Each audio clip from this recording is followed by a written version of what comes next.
You're watching BCTV. We're all about Branford.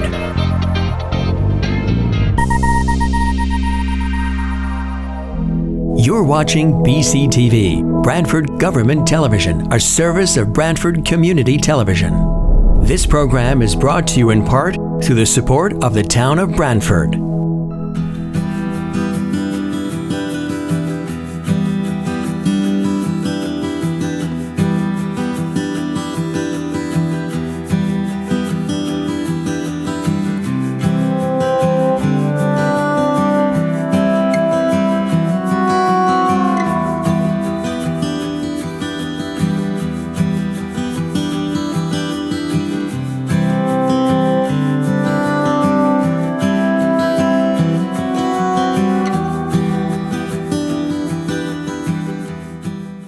Staff this evening, our town planner, Harry Smith. Harry, you're here?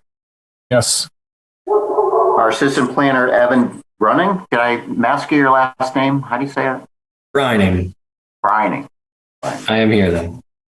And then our clerk, recording secretary, Michelle Martin as well. Yes. We'll follow our normal format for a public hearing. And I'll just go through the presentation and I'll ask Harry to explain the Zoom techniques. But our normal format is that the applicant will go first, make the presentation. After the applicant finishes its presentation, we turn it over for commission members and staff to comment. We have, typically, if it's the first time application, we'll have a staff report and get a summary from staff, have questions from commission members. At that point, we'll open it up to the public. We'll ask that you state your name for the record, and Harry will tell you just how to do that. Make your comments, and then we'll allow the applicant to address your comments after the public portion is done, and we may or may not close the public hearing. It's often for bigger applications, not unusual to continue that. So with that, I will ask Marcy, our clerk or our secretary, to read the notice of public hearing. Marcy. The legal notice of the town of Branford, Planning and Zoning Commission of the town of Branford, Connecticut, hereby gives notice of public hearings to be held on Thursday, February 18th at 7 p.m. by remote technology as authorized by Executive Orders 7B and 7I to consider applications listed below. Information regarding how to participate in the public hearings will be provided on the meeting agenda that will be posted on the town's website at least 24 hours prior to the meeting. 1. Application number 20-10.4, additional modification requested to section 6.12.C.3 to allow 8 driveways for 300 to 599 feet of street frontage instead of 3. PDD master plan for a mixed-use marina and residential located at 61, 65 through 71, 67 and 73 Goodsell Point Road. Goodsell Point LLC, care of Sal Maratoli, applicant and owner.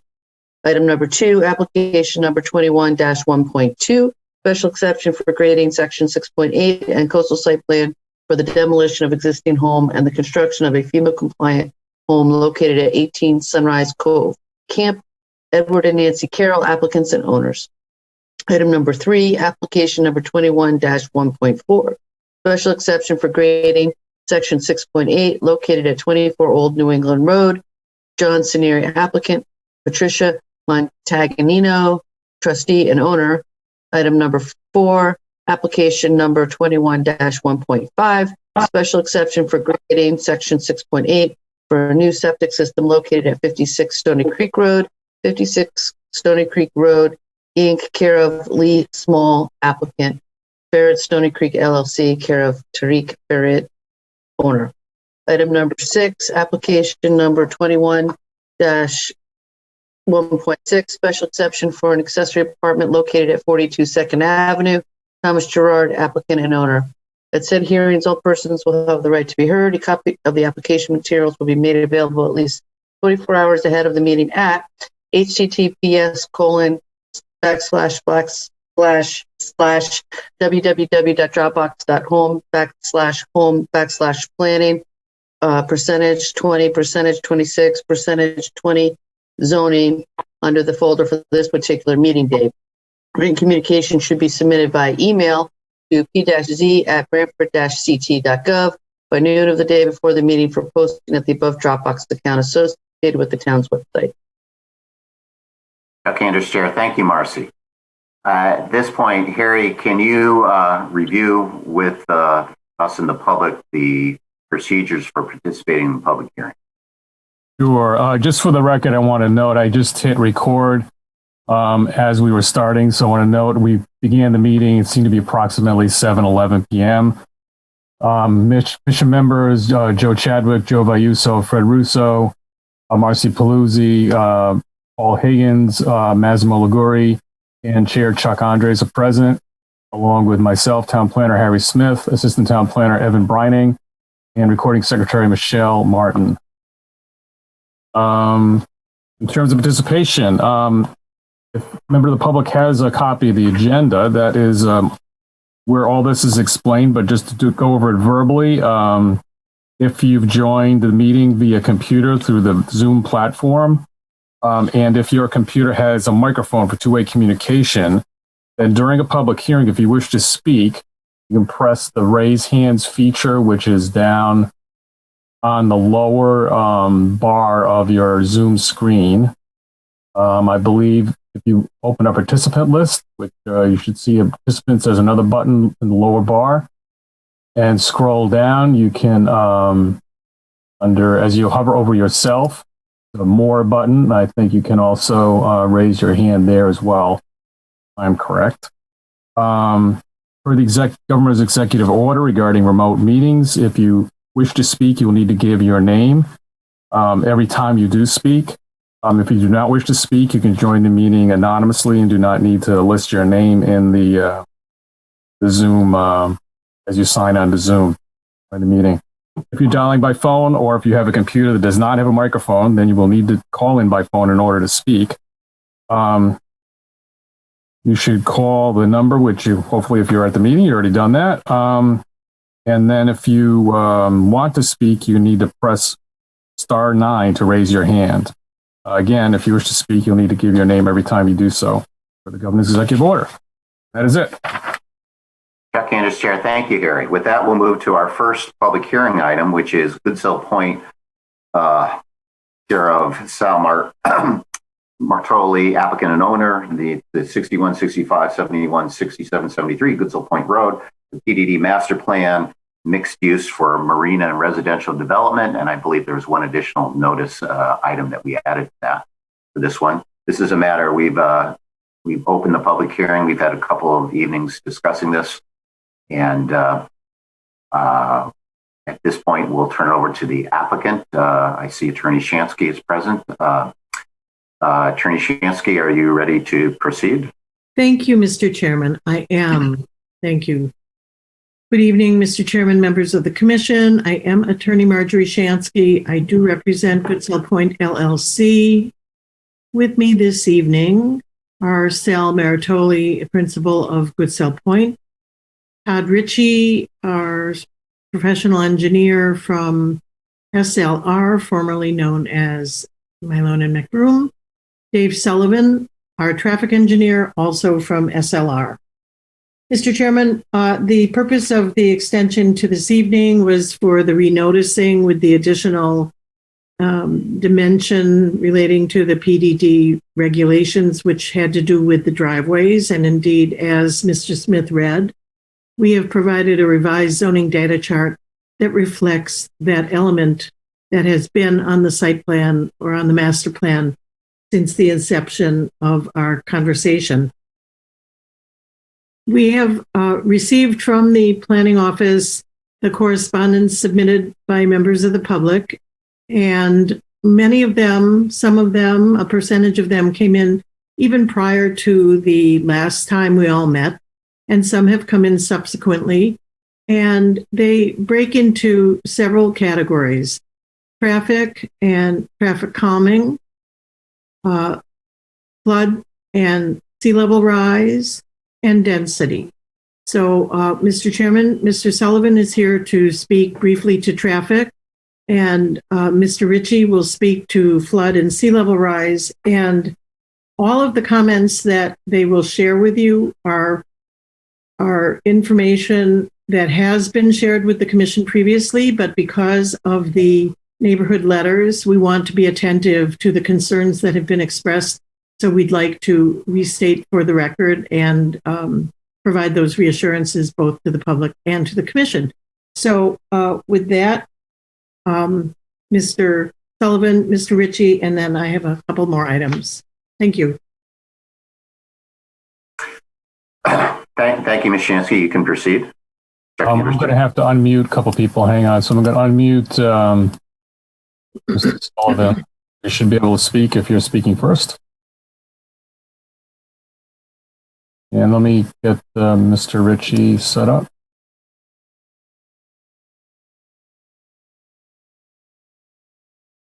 So if he were ready, Dave Sullivan, it would be you. You should be able to unmute yourself, Dave. Very good. Can you all hear me now? Yes, we can. Yes. Okay, great. As Marjorie said, the common theme when I read through this last group of emails and letters was the traffic calming. We did address it near the end of the last hearing a little bit when I discussed that a good portion of Goodsell Road, as you know, is really naturally calm. There's the width of most of the road is sub 22 to 24 feet, and then it gets a little bit less as you get closer to the site. And in fact, we're talking about doing some spot widening in sections. So there is some traffic calming elements to it. But we took another look after reading the letters, and there is the one section of where it kind of bows out over in front of the Branford Yacht Club. And we looked at a couple possibilities. One, we said maybe we could extend the fog lines that we're recommending on or proposing on Standard, run them up Goodsell, past the point where it does widen. But looking at it, there's some sections of Goodsell where it wouldn't make any sense because it's not wide enough really to have an 11-foot lane, plus the fog lines and create any type of realistic shoulder. We do think we could do a little bit of shoulder painting in that area near the yacht club. And what that would do is kind of narrow the travel way visually, but still leave the additional pavement that's needed for the turns in and out of those parking lots. So we can work with your town engineer and do something like that if the commission wishes, in conjunction with the fog lines that we're proposing on Standard.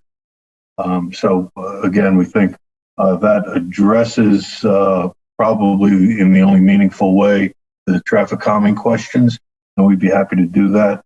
Some of the other comments having to do with the impact of this site I've gone over a couple of times already, and as the report indicates, we don't see these additional homes having an impact on traffic operations here. So that's my contribution for tonight. Thank you. And before Mr. Rich, this is Marjorie Shansky. Thank you, Dave. Before Mr. Ritchie speaks, I just want to remind the commission of the January 26th memo from the town engineer, Mr. Hefferly, indicating that based on Mr. Sullivan's report, he does not believe that the development will have a negative impact on traffic in the area. So, Mr. Ritchie. Thank you. For the record, my name is Todd Ritchie. I'm a professional engineer with SLR. Regarding the inquiries about the flood hazard area and sea level rise, the town of Branford has a coastal resilience plan. SLR, but formerly as Milo and McBroom, actually was one of the partners that worked on preparing that plan for the town as a consultant. That was completed in 2016. And the coastal resiliency plan does not recommend precluding development on the Goodsell Point Marina property and similar properties in Branford. And Branford zoning regulations currently do not have any building restrictions due to sea level rise. building construction within the FEMA flood hazard zone must comply with FEMA regulations as they are applicable. In our case here, we're on the AE 12, elevation 12, 100-year flood hazard zone, or 0.1 chance hazard zone. That means that by Branford own flood management requirements or ordinance, we have the first habitable floor elevation of any residence that's located within the flood zone must be 1 foot above the established base flood elevation. So in that case, the requirement would be a minimum of elevation 13, and we're proposing elevation 18 with freeboard of an additional 5 feet. So we are going beyond the minimum requirements for that. And of course, as mentioned previously in the last hearing, any construction of these units that would be located in the FEMA flood zone would have to be constructed with structural considerations and design elements to comply with FEMA requirements. I think there was also a couple of questions about site coverage as far as asphalt pavement, and several times in a few letters. I believe I did address that last time, but just because there seemed to be follow-up letters about the same issue of interest, is that the site currently does not have in the marina area, which is known as the marina proper, as you would say, is with the parking area and operations.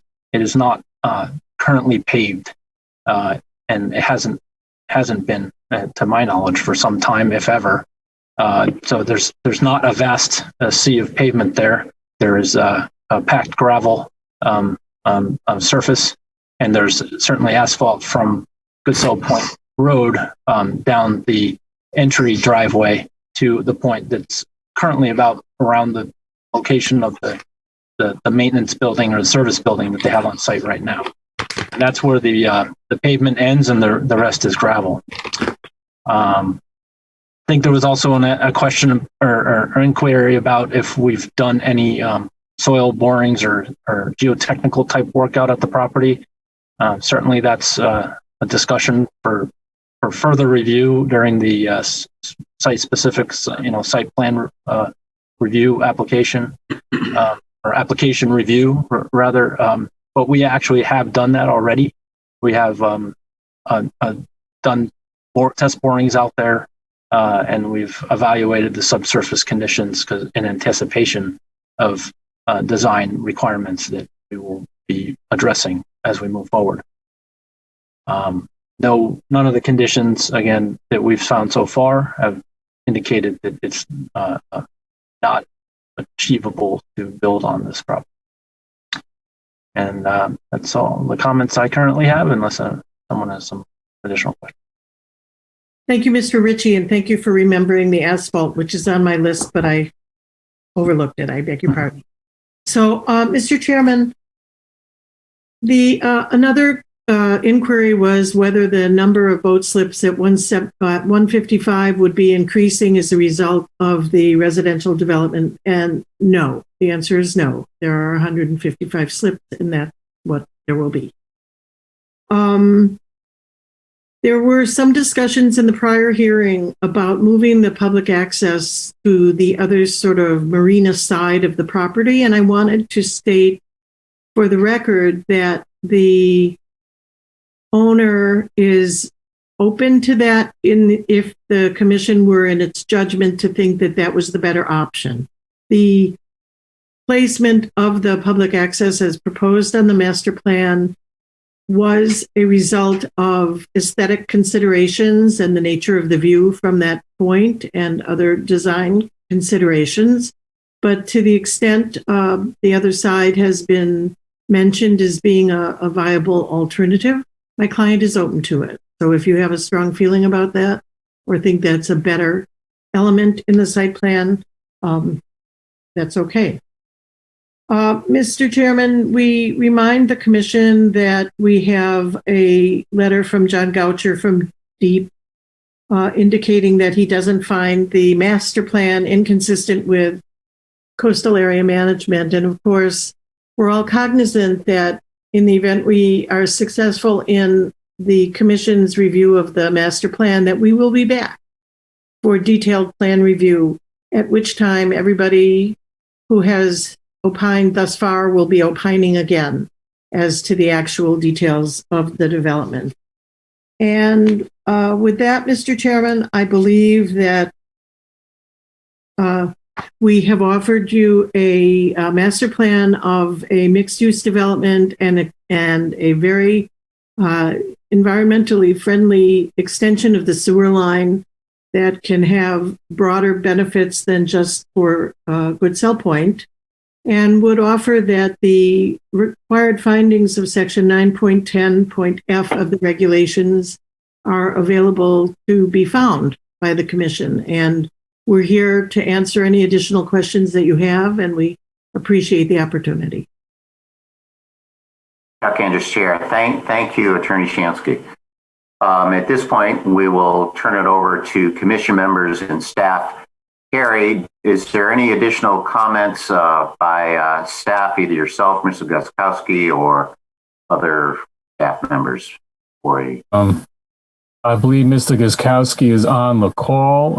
However, I will say quickly, we don't have any formal comments or any additional, comments to offer. No, there was nothing, no additional staff reports or anything like that.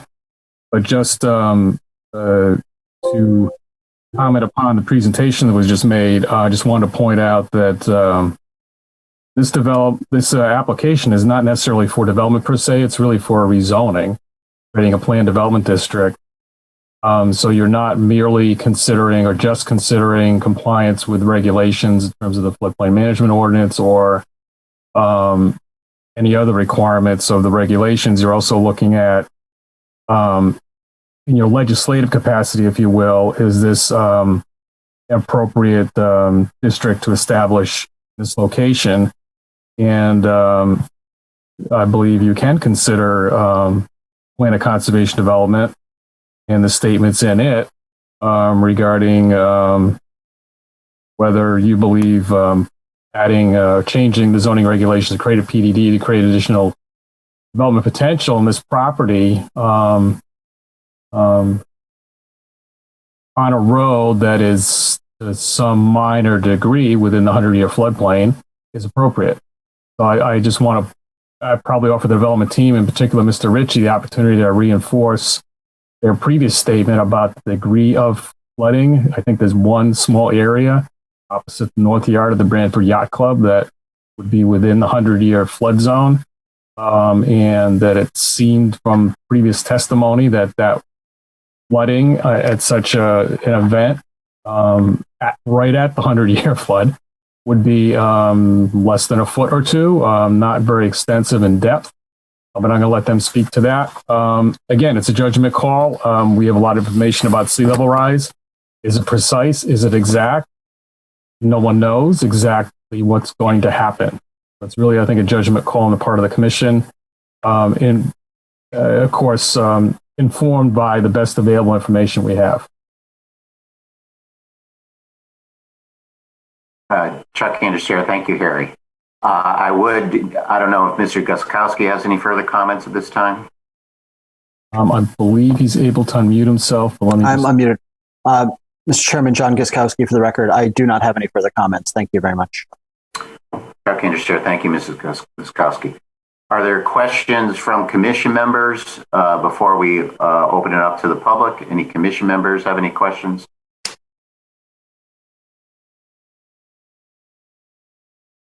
Hearing none at this time, then we'll open it up for public comment. Does any member of the public wish to comment? And again,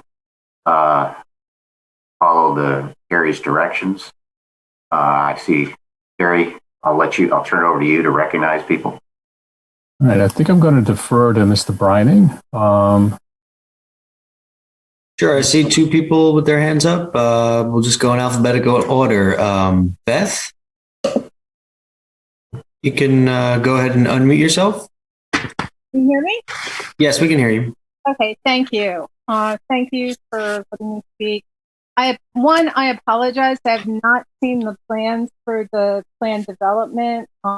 This came to my attention only about a week ago that this development was going on, and I am a resident in the neighborhood. So I do have a couple questions that I hope that you'll be able to answer for me. First question with regards to traffic. We know that the intersection of Standard Avenue, Goodsell Point, and Harbor Street is not in direct alignment, and there's been issues in that intersection in the past. If you walk that area, you'll notice that there's a utility pole that has a large chunk taken out of it just because of the turning radius there. The neighborhood on the southeast corner actually built a stone wall to prevent cars from going into his house. So what is the plan for that particular intersection to help alleviate some of the problems that have happened there in the past? Is there any improvements that are planned for that intersection? Chuck and share. Thank you, Beth. We're going to try to do is get all the comments we can and ask the applicant to address them. Do you have other questions you want to? I do. Okay. I do. Thanks, Harry. So that's one, the intersection. Yeah. Okay. The other one is, I understand that you were talking about it becoming PDD. Right now, it's R3 zone density with the with knowing that it's grandfathered in with 155 slips. So it's my understanding that all the individual properties put together amount to about 4 acres, and to my calculation comes out to about 11.6 lots at that point. So definitely less than the 15 lots that are being requested. And along with that density question that I'm raising, has anything been addressed as far as vegetated buffers? Because I understand that there's a 20-foot setback on the for the coastal development portion of it too. So I'm just wondering, especially towards the park, the point where it overlooks the river facing the park. So those are my three questions. Thank you, Beth. We'll make sure that the applicant at least addresses these. Harry Smith, Town Planner. Beth, could you identify yourself by your last name too? Where I think we're asked to do that. Okay, it's Beth Jennings. Thank you.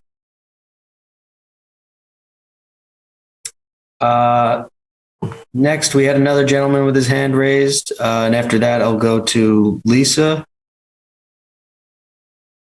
Where did this go? Just to remind folks, you do need to, if you've signed in with just your first name, you need to provide your full name, please. I think there was a Tom. Is that? Yes, he just slipped down the list. Okay, now he's up at the top again. Okay. Tom, go ahead. I'm sorry. It's under my son's account name. My name is James Boyd, JG Boyd and Sons Excavating. Just a lifelong resident. I do excavation and septic installation and repair. I just have a comment in support of it. And I just think from installing septic systems, if there's a chance to get sewers into that area, it's a positive thing. Being septic systems can be leaching undetected in that area for over a long period of time without being detected. So if there's a chance to get sewers in there, I think it's good for the river and the people on it. So that's just my general support for cities and for the installation of city sewer on that particular road. And that's pretty much it. Okay, Anders Chair. Thank you, Mr. Boyd.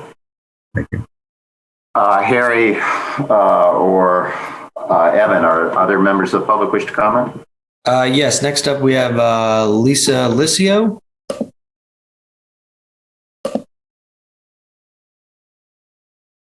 Hello, my name is Lisa Licio, and I've been a resident of Branford for over 50 years. And actually, I've been a business owner for 15 years in the town of Branford. I have lived on the shoreline for most of my life, and I am a boater, and I see that as a realtor in town, that this is absolutely such a great advantage for us and an enhancement for the town. I'm totally in support of having this project and the marina, everything come forth. I think it's a great, like I said, enhancement to the town. Thank you, Lisa. And finally, we have Todd Petrowski. Todd? Yeah, thank you.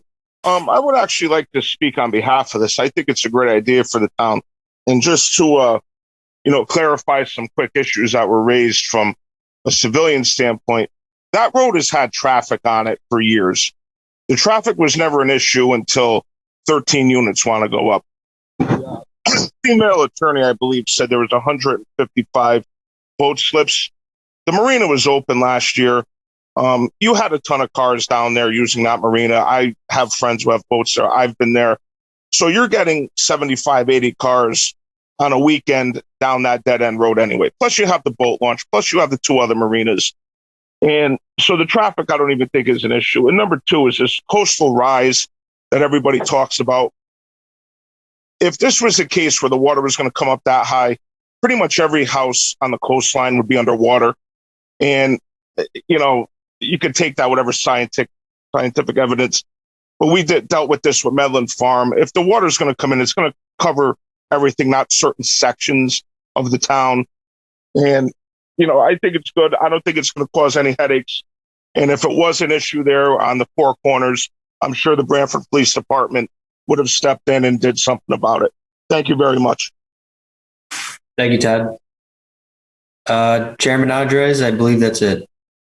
Okay. Thank you, Evan. Chuck Anders Chair. With that, Ms. Shansky, we had Ms. Jennings asked 3 questions regarding the traffic and the density and the vegetated buffers. Do you have any response to those questions? Well, I would like to defer. This is Marjorie Shansky. I'd like to defer to Mr. Sullivan to talk about traffic. Or Dave Sullivan, SLR.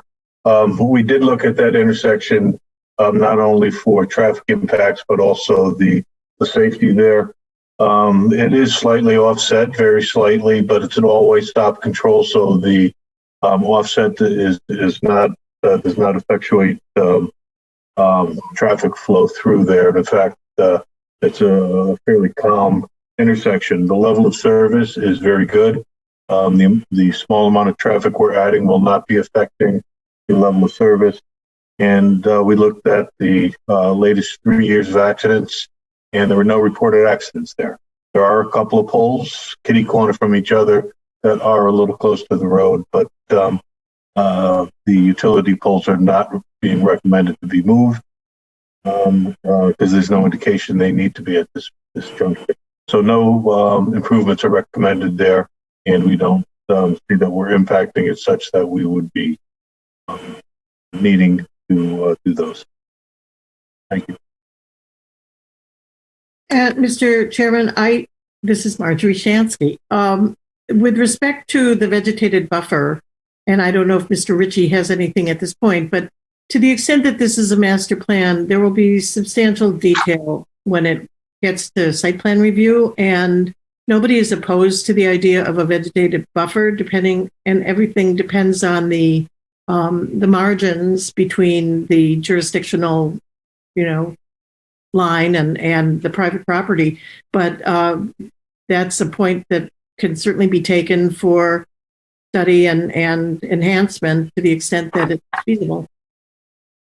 And finally, on density, we had this conversation with the commission in the last meeting. The density is calibrated to sustain the marina and vice versa. These are heavily dependent on each other for their economic viability, and don't find that it is overly dense. In fact, I would commend the commission's attention back to Mr. Guskowski's reporting dated January 14th, 2021, in which a couple of things are set forth that have also emerged in the conversation just now.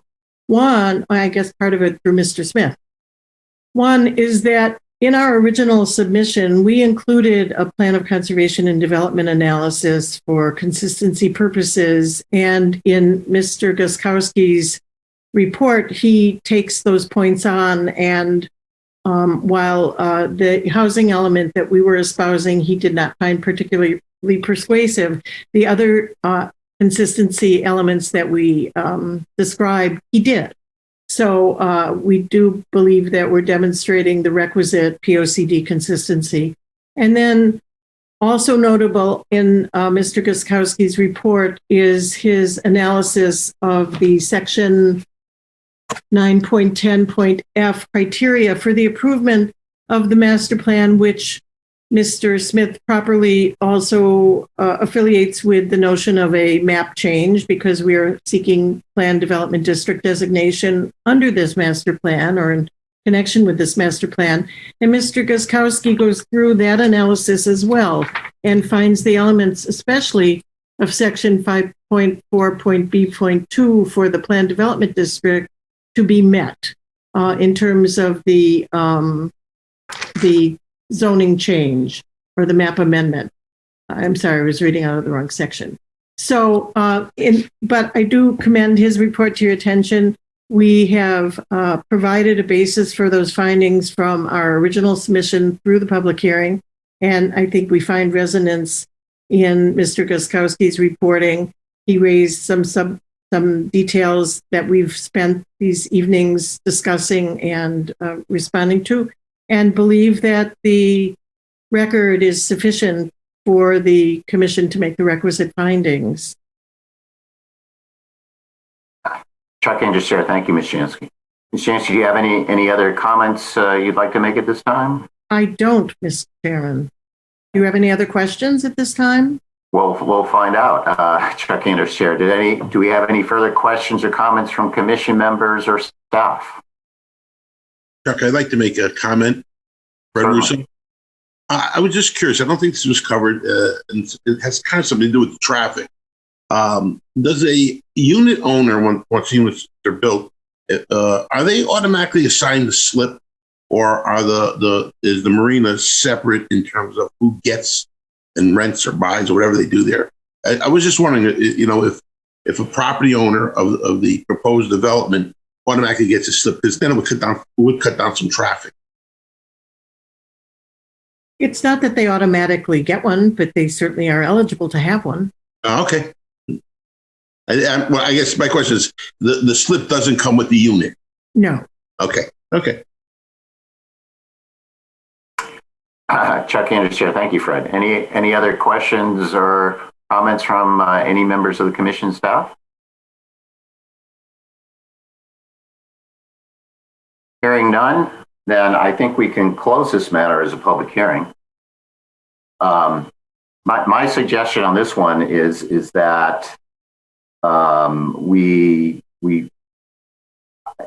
gone over 3 public hearings. It's a significant development. I don't know if everyone's gone through and ready to talk about it, but my thought was, why don't we do that at the next meeting? And then we can, go through everything, make sure we've checked everything, give you a chance to review your notes. I don't know if it would be springy. We could talk about it this evening if we have time, but I want to give people an opportunity to review the comments, look at all the paperwork. It's a significant development. But anyway, we can take that up possibly later, but that's sort of my inclination. I do see somebody else wants to ask a question. Sure. Evan or Harry, can you unmute this person or? Sure, 1 second. Mame Wells.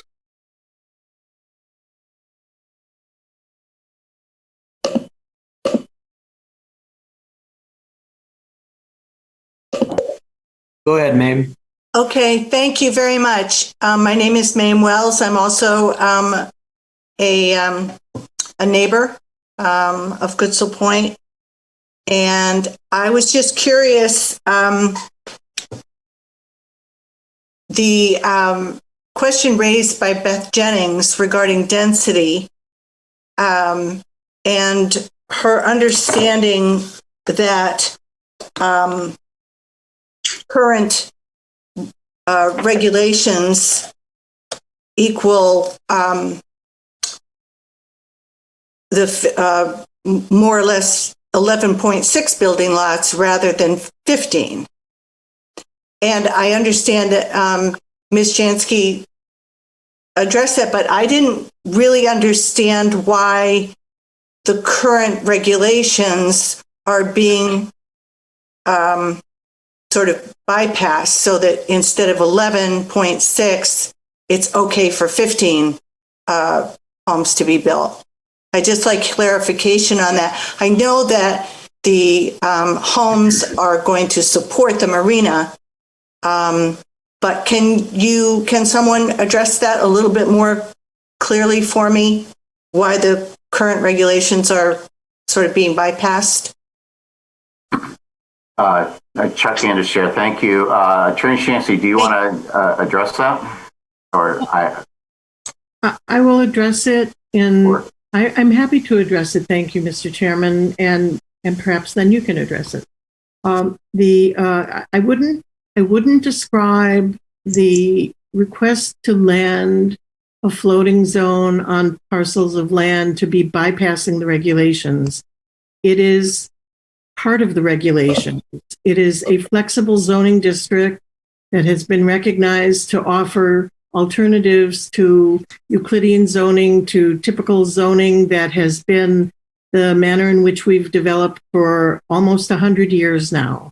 And the beauty of flexible zoning and planned development districts is the ability to do things like offer a cluster development where these kinds of houses create its own little community, in this case with an affinity to the waterfront. And so without waxing too poetic about it, the reality is that the idea of flexible zoning is a complement to the zoning regulations. It is set forth in them as an invitation, really, to explore and locate them where they are appropriate. And this is an appropriate location. Thank you, Attorney Shancy. Harry, did you also want to address anything on that? No, and maybe just I can offer a question though. I don't believe the current R3 regulations, even with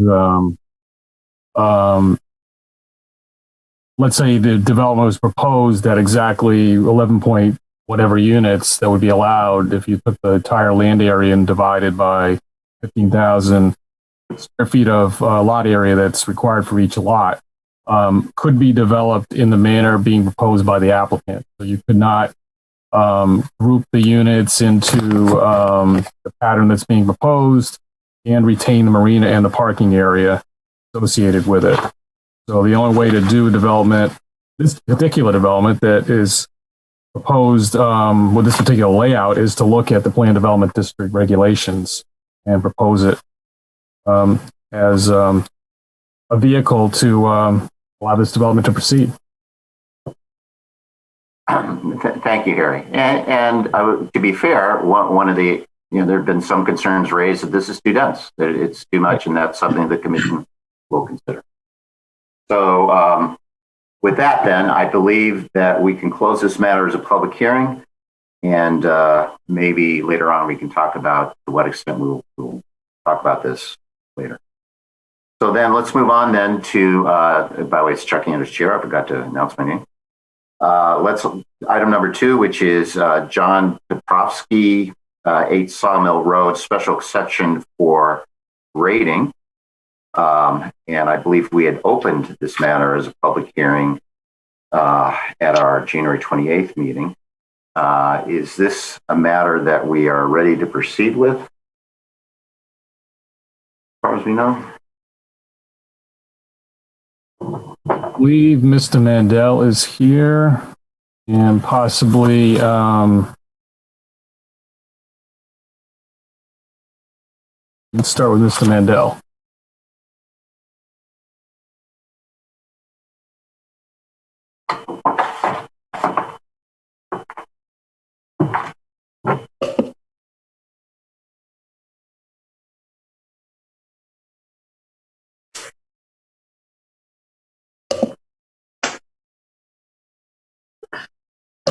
All right, I'm scrolling through. There he is. Okay. Good evening. Thank you, Harry. Okay. Chuck Mandel, agent for the applicant, John Petrovsky. The project is located on 8 Sawmill Road. This is a pre-existing lot. We did receive a wetlands approval. Actually, let me backtrack. In 2008, this project had been approved by wetlands. We applied for an extension a couple of months ago. We did receive the extension on a modified application. We substantially reduced the grading. It was the original grading was about 18,000 square feet of disturbance. We reduced that to about 9,000 square feet. We're proposing plantings. We will be capturing the first inch of stormwater. We do have health department approval for a 4-bedroom structure. And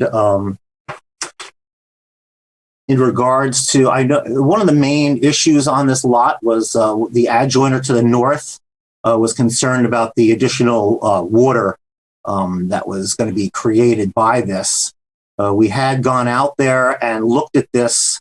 We discovered that, and I sent Harry a PDF this afternoon. I don't know if Harry had looked at his email. And I do actually can put it on the screen if that's helpful. Yeah, it was an 8.5 by 11, Harry. That would be helpful because that was really the main concern of this. The reason we're here today is due to the fact that the structure is within 100 feet of wetlands. So per your regulations, that's why we're here for the grading special exception. Ordinarily, if we were outside this area, this would not require a public hearing.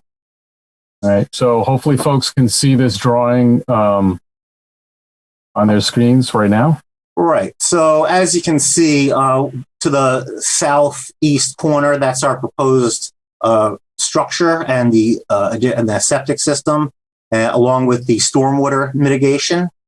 The little blue triangles are actually the wetlands, which are actually elevation 30, as you can see. So what we had done, we went out in the field and we looked at the cross culvert across Old Quarry Road, and then we looked downstream, actually. So there's about 305 linear feet of elevation 30 in that area. So, and the ditch is very narrow. It's about 1 foot wide, and there was quite a bit of debris in there. So the crossing, the pipe crossing, is right by the O in the Old Quarry Road.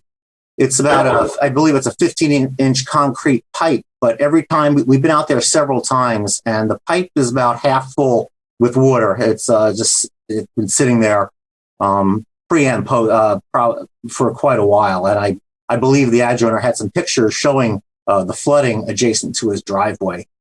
The watershed is that dark line that you can see, Harry. If you see that dark line that goes from peak to peak along the drawing there. Yeah, that's it. So the watershed is about as 4.24 acres. That's the total shed area before it breaks. And we're adding about a 1.4% increase in the actual runoff. We are mitigating, we will be having pervious pavers for the driveway. And our stormwater system is actually, we had postured it for a impervious driveway, but we switched to impervious pavers, and our stormwater system is about double the size for the 90% increase. And I believe that's all I have to add. If the commission has any further questions. And Harry, you could actually put the 24 by 36 plan up there if you want. That shows a little bit more detail if the commission would like to see it. Oh, the regular plan. Yeah. Yep. Don't know if I have that queued up. I'll have to go dig that out. But just I do have one question. Harry Smith, Town Planner. Yep. So you have infiltration galleries posed. Yeah, that's that would be in the southeast corner is where the infiltration is. Over here. Yes, the septic system is actually to the left. That's the larger system. The septic. Okay. Correct. And that's about half the size of the original approval due to the newer technology using a MAP system. So that's allowed you to reduce the disturbance. Exactly. And so this pipe, the culvert drains. Well, that blue line just represents the the distance of the linear footage. So actually, there's about a 50-foot linear foot crossing that goes pipe. This is with a drainage point for this sort of watershed. Correct. That's the third. That's the low point on the point, and then it goes watershed. So the grades drop down 30, 20, 26. So I imagine that's it keeps going downhill. Yeah, exactly right. The flow does pick up at the end of the 125 foot, but until that point, the water it is flat. And if you look at the pipes are almost constantly full with half full with water. Yeah. I believe it would be more of a public works project that to clean that culvert out and get a better slope in there, and that would mitigate some of the issues on that. Okay. I will try to find the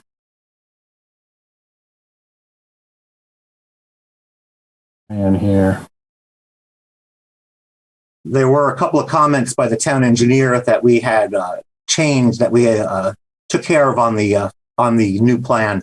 One was the addition of a anti-tracking pad, which we added, and the other was to delineate the conservation area. I believe that was one of the other comments, which we did on this plan. Okay. I don't know if he's had a chance to review, but we'd certainly want to just make sure he's seen that and is satisfied. Well, I mean, it is it's an anti-tracking pad. There wasn't really much. No, I understand. Okay. Formality to allow. Okay. Yep. They're bringing up this, and I believe this is the right plan.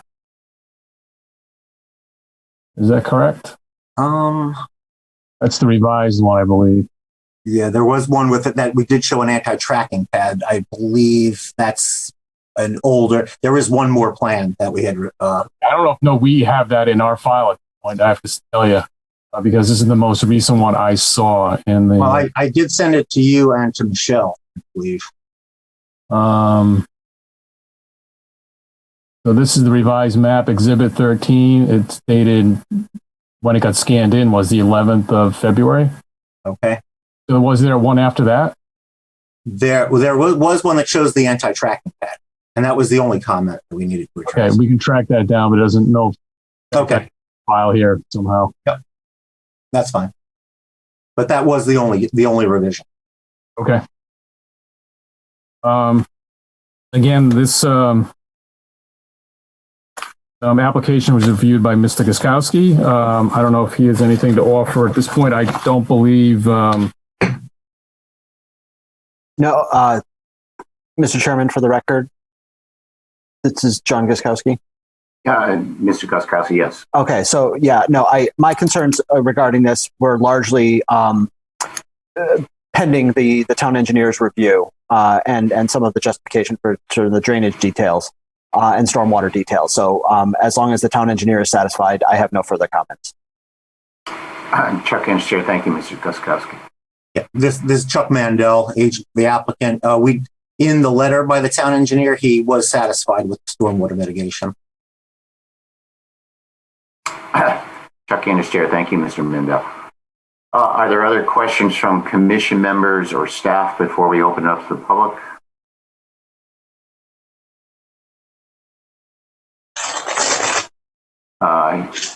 Hearing none, then Evan, are you handling the public for this one? Evan Browning, Assistant Town Planner. We did have a gentleman say in the chat that he would like to participate, but I'd like to ask any other members of the public to please use the raise your hand function or indicate in the chat. I'm sorry, I'm not sure what your name is. It just says 702-647. But go ahead. You can unmute yourself now. Sir, you need to identify yourself for the record, though, please. Yep. Hi, I am Bob Spisto. I am the neighbor adjacent to this lot. I'm very concerned with the flooding that's already going on here. I've submitted a bunch of pictures. The public hearing for wetlands didn't seem to be concerned other than one member. Most of my property is actually considered wetlands. You could see that in public record. My driveway along there is completely flat. So even if, it's not a public works issue because it's my property. So it's, private property. Once it goes under the street, it does grade down and pick up speed, but it does sit in my property. The lot where they want to build the house, which was initially going to be a 3-bedroom house, I am now hearing it's going to be a 4-bedroom house. So that would mean probably a bigger septic tank. It's going to push, that most of that lot has standing water in it. I've submitted pictures you could see. It's going to push everything towards me. And now he may be catching additional rainwater, but he's not accounting for showers, restrooms, laundry, and everything else that's going to come with the house. The second concern I have of mine is where he's going to drill the well. There's a big boulder over there, and my septic tank is about 35 feet from that. If they start blasting, I'm running at risk of being cracked and damage to my property. Harry Smith, Town Planner, just to orient folks, you are to the north. You're not sharing again, so everyone can see where your property is located relative to the applicant's property. And I might go back to the prior working drawing. So this is your property. Correct. Okay.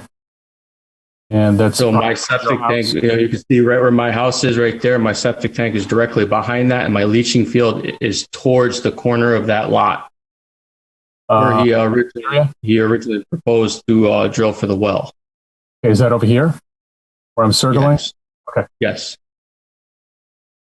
Thank you. And I don't know if you guys have the access to the pictures, but the other wetlands meeting I attended, they were able to pull those up, and I could discuss, make note of everything.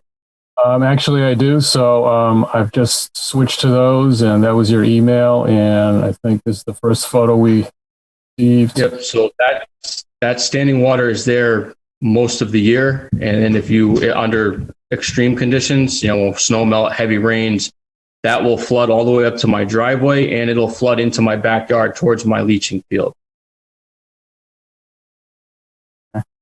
On a regular rainstorm, it'll basically on a normal conditions, it will just flood up to the driveway and stop. But my concern is you drop a septic tank in that, you put a foundation, and the driveway was originally supposed to be gravel. It's now going to be pavers. That's going to move all that water downhill, which is right towards me. And there's another photo here. It looks like on one side or the other of your driveway. That's correct. Yep. You could see it. And then I do have my sump pump does drain right there as well. And once that fills up, my sump pump ends up being useless because it backflows in. Yeah. And that is the lowest point of the area. Okay. So it's not, it doesn't go anywhere. It just takes, after a good rain, it will take several days for that to calm down. And this is another photo, looks like an edge of a lawn. Yep, that is, go back up and see where that is. Okay, yep, that's my backyard. My house would be on the right. That's my backyard looking in. Where that tree is down on the left-hand side there is also there's standing water in there. And I believe about 10, 15 feet from where that tree is down is where they want to drill for the well, but there's a big boulder over there. Okay. That would have to be blasted. And like where I'm standing, you can see where that puddle stops. That's where the grading for my leaching field starts to come down. That's the only thing that stops that flooding from coming all the way up into my, further into my yard. And I think looks like another photo here. Yeah, that's just another point of view from the same area. And I didn't send everything I have, but I do have more pictures I can send. Okay, so that there is the pond that is directly next to my driveway, where the builder was saying that they were going to have about 10% of their runoff run into. That's what runs into under the road. And that's where he said it was about 300 feet or so. Okay, so that is the another road here. Yep, that's the other neighbor's house up there. This pond here and this boulder is my property. Okay, but is this Quarry Road here, Old Quarry? Where the yes, goes yes, under? that's the other neighbor's house. Okay. And take back. And that is the drain that he was showing before, where that goes underneath Old Quarry Road and out into 146. Okay. And as you can see, there's some pictures with snow and there's some pictures with not that has no snow. These are from two different points. I believe the first set of pictures were from November with no snow, and the other set was in right around December. And I could take more once all this snow we have currently melts. I could take more and send more pictures. But this is generally what it looks like. Okay. All right, thank you. Chuck Industry, thank you. Just Evan, is there anyone else who wants to speak on this? Evan Brining, Assistant Town Planner. Nobody else has raised their hand, but once again, if anybody from the public would like to comment, please use the raise your hand function or indicate in the chat. And if you're calling in, press *9. I don't see anybody either. Nope. Chairman Andres, I believe that's it. Okay, thank you, Evan.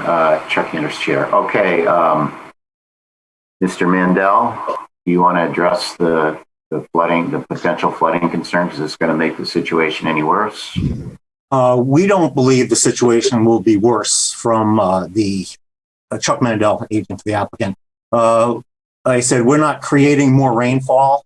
This condition has existed before this lot was here, and due to the grading, I mean, your elevation 30, it's very flat. And in regards to off-site improvements, I don't believe that my client should be responsible for that. But it would behoove both him and the adjoiner to see if Public Works could do something to mitigate that, to improve the flow in there. It is very low, and there's actually nothing that can be done short of improving the drainage structure itself. The septic tank, it's a 1250 tank. The displacement is minimal for that size shed. So we are fulfilling the responsibility per the regulations for the 90% suspended solids. And like I said, in regards to the flooding, the condition is there. We don't have any footing drains. It's going to be a slab on grade, and the driveway will be pervious pavers as opposed to gravel. Have you done some drainage report, or is that? Well, we do have the sizing calculations that's on the plan. I have a quick question, if I could, Ms. Marcy. Sure. Has East Shore Health District reviewed this yet? Yes, they have. And what was their findings? Yeah, it's an approved septic system. They did approve the 4-bedroom. Evan Brining, Assistant Town Planner. Chairman Andres, I believe Robert has another comment. Sure. I'd like to unmute him again. Sure. Robert, go ahead. Hi. During the wetlands meeting that was last week, the original plan showed the house was a 3-bedroom house and a 1,000-gallon septic tank. Now we are a week later, it's a 1,250-gallon septic tank and a 4-bedroom house. This is even bigger than the original plans. Like this is going to be a problem. And I did talk to my lawyer about this, and he referred to me to Kevin White, who's an engineer out of East Haven. And he is looking into this. He came to my property this week to go over what's going on. This is going to be a problem. You can't just build a house and then not have the water going. Like this, I'm the lowest point. Everything. Did you want to have your engineer? This is a technical question. This is an engineering question. Right. Did you want your engineer to speak? Do you want? No, my engineer is not listening tonight, but I spoke with him today, and we were going over how I'm going to pursue this. Well, I understand I'm not a professional, but you are adding grading, you're adding a septic tank, a foundation, you're going to move a lot of water downhill. And I'm the one that's downhill, and I am at the flattest point. It's right there. It's been said a bunch of times. I am the flattest point. Even if you do work on the other side of Old Quarry Road, it's still going to take a lot of time for that water to drain because I am flat. And it's not a public issue because this is private property. Harry Smith, Town Planner. Is your engineer looking for more time to analyze the situation and present some information to the commission? Because that is one. I just spoke with him. He just came out and looked at the property. I don't have anything to present to you guys yet, but I am working on that. Yes. Right. And then the other issue that in terms of extending this possibly to another meeting would be to get some additional input from the town engineer. And if there's another engineer hired by, a budding property owner, maybe that conversation could take place, and also enlightened by what Mr. Mandel said about what could be done to improve the drainage out of this little area would help the whole situation for everyone. So maybe the prudent course is to continue the public hearing and provide some time for some of those discussions to take place. Chuck Anders, Chair. Harry, that sounds like a good suggestion. I don't know how long your engineer is going to need. When's our next public hearing? Is March 4th. March 4th. Does that give your guy enough time? I will give him a call tomorrow. I mean, unfortunately, I don't have an answer for you because I just contacted him this week. He just came out recently. This is all within the past few days, so I don't have an exact answer for you yet. He literally just came out here, I think yesterday, and saw the property, and then called me today after he spoke with my lawyer about what we have to do. Okay. Mr. Mandel, do you have any comments? Joe Vayuso, Chuck? Yes, Joe. Is this something that possibly that the town engineer should be involved in a little bit as well? Along with the other. Chuck Andrus, Joe, I think that's an excellent suggestion. Harry made the same suggestion. That's one reason for continuing it, not only for the neighbor's engineer to do some work, but for our town engineer as well to look at it. And Harry also pointed out that there may be some public improvements that may at least be worth looking at as well. That would be a reason for continuing this. To solve this situation. It doesn't like everybody just works together. I think there's something that can be resolved. Yeah, that makes sense to me, Harry Smith, Town Planner. And you could continue it to the 4th, and if the other engineer needs more time, we could consider that at the meeting on the 4th. Okay. Okay, Mr. Mandel, any comments? No, Chuck Mandel. No comments. And I think if the drainage was improved, I believe it could satisfy everybody. But I believe it's a great suggestion that the town engineer get involved to take a look. And we'll provide whatever information he needs. Okay, great. If you want to, perhaps you could even consult with the neighbor's engineer as well. We'd be more than happy to consult to solve the problem. Okay, great. Okay, so then just checking, Evan, was there any other members of the public that wanted to comment? Evan Brining, Assistant Town Planner. No other people have raised their hand yet, but if any other members of the public would like to speak, please use the raise your hand function, or you can indicate in the chat.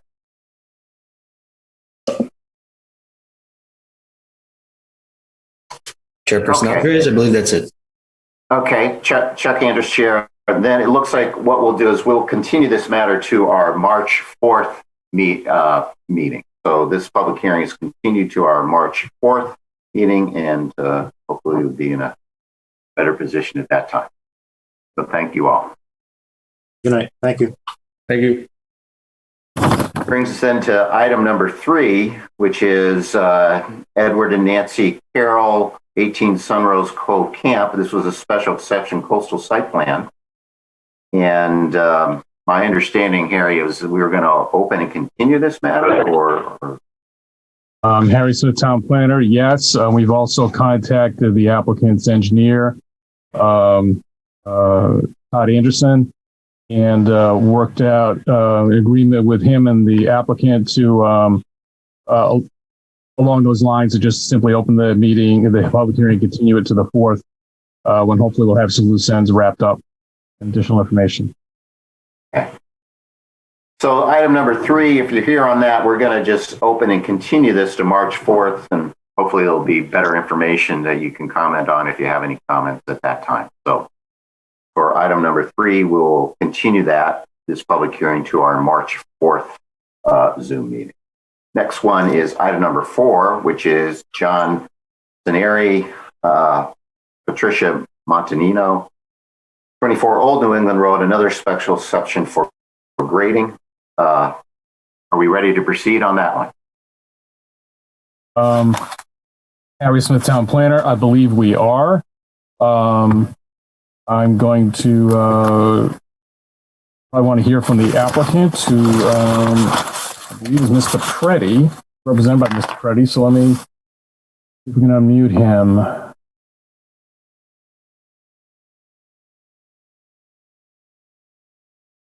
Okay, I found it. All right, Jim, I made you a co-host, so you should be able to unmute yourself. Thank you, Harry. Good evening, everyone. Jim Preddy, Criscolo Engineering, 420 East Main Street in Branford, representing Series. Project is 24 Old New England Road, and I will get the drawing on the screen.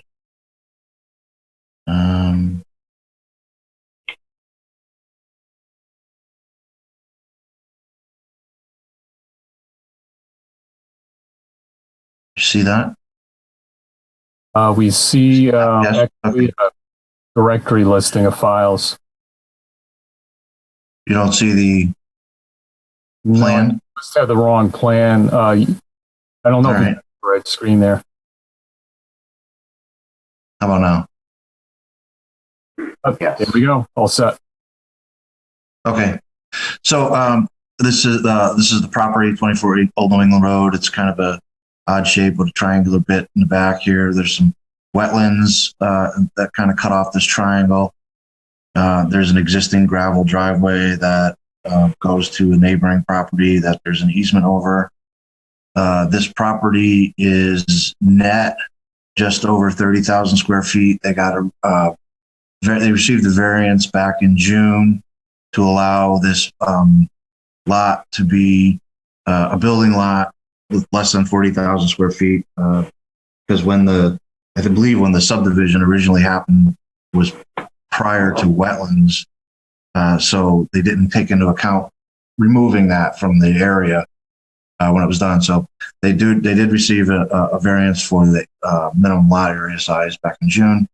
The proposed house is here. It's roughly 43 by 50.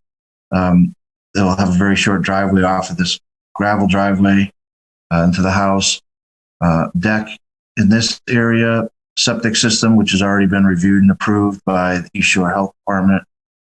The grading that resulting from the installation of the septic system puts us within 100 feet of a wetland, which is why we're here. This has also been just last week approved by the Inland Wetland Commission, which I forwarded. I received yesterday or the day before. I forwarded to zoning the copy of the approval.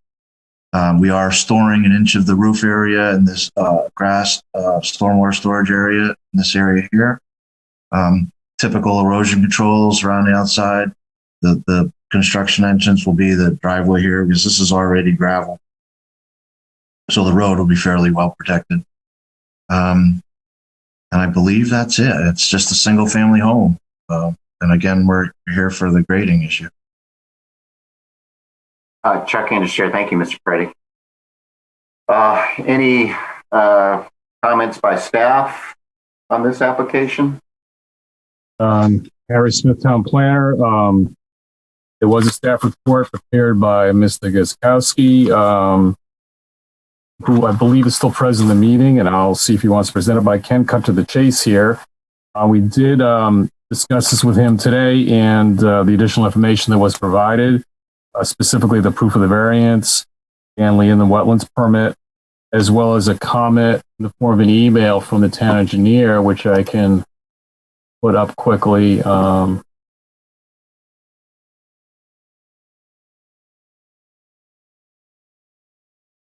So this was dated yesterday, the 17th. And in it, Mr. Hefferly says that the response to the comment in Mr. Guzkowski's staff report regarding if the applicant should provide drainage to stormwater control, he says, essentially, he's reviewed the plans, determined if stormwater control is deemed necessary to protect public health, safety, and welfare, and states a single-family residence drained of inland wetland with a fairly large watershed. I believe the stormwater control outside was provided. What is required by the Inland Wetlands Commission is necessary. I think that kind of nails that down. Also note, I think, as Mr. Purdy mentioned, the septic system, as well as the house, is fairly significant distance from the wetland itself. I think it's about 60-something feet from the start of the grading disturbance. So it's a fairly significant buffer. So we do have a comment that Ms. Guzkowski has stated to us that his comments or recommendations have been satisfied, and he recommends the hearing be closed, and you can proceed to deliberations. I would suggest one condition on any possible approval, which is pretty typical, but would read prior to the issuance of a zoning permit or the zoning authorization for the issuance of a building permit, erosion sedimentation control shall be installed to satisfaction of the zoning enforcement officer and maintained throughout the construction period until new vegetation has been satisfactorily established in all disturbed areas. So I will take a look, see if Mr. Guzkowski is still here. I think he's a co-host. And Mr. Chairman, John Guzkowski, consulting staff on this matter. Yeah, I think everything that Harry said was appropriate. I had the three concerns. One was the proof of variance. Second was proof of wetlands compliance. And third was confirmation from the town engineer that the stormwater management was sufficient. All three of those have been satisfied, and I am comfortable with this revised design. Okay, Mr. Chair. Thank you, Mr. Guzkowski. Harry, did you have anything else? I do not. Thank you. Okay. Any questions from commission members before we open it up to the public? Hearing none. Evan, is there, we'll open up to the public. Evan, let us know if any member of the public wishes to comment. Evan Briding, Assistant Town Planner. Ladies and gentlemen of the public, if you'd like to comment, please use the raise your hand function at the bottom of your screen or next to your name, or write in the chat and indicate that you would like to participate.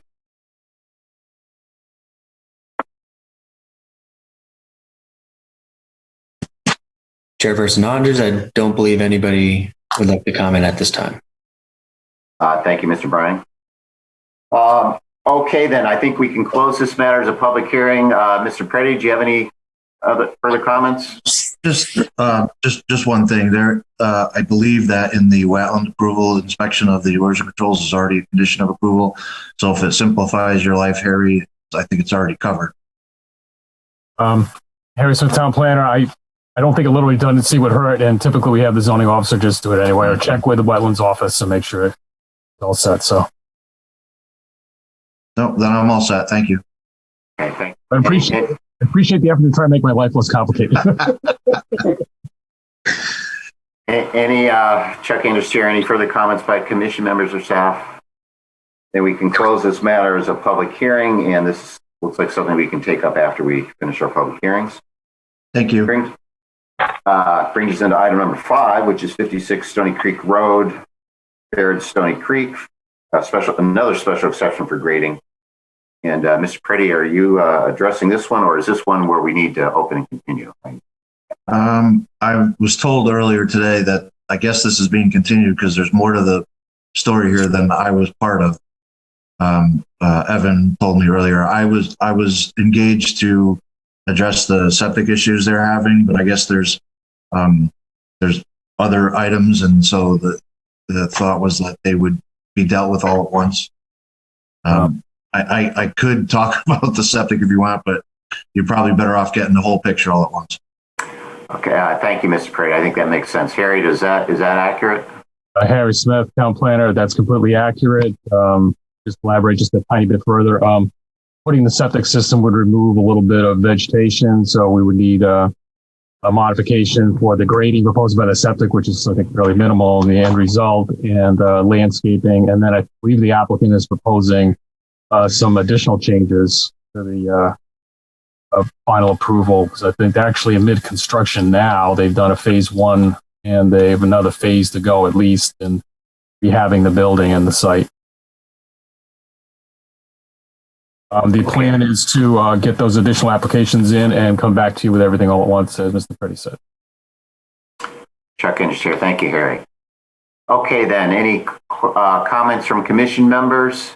If not, then we'll just continue this matter to our March 4th. Is that correct, Harry? We'll continue to the March 4th. That gives us enough time, or?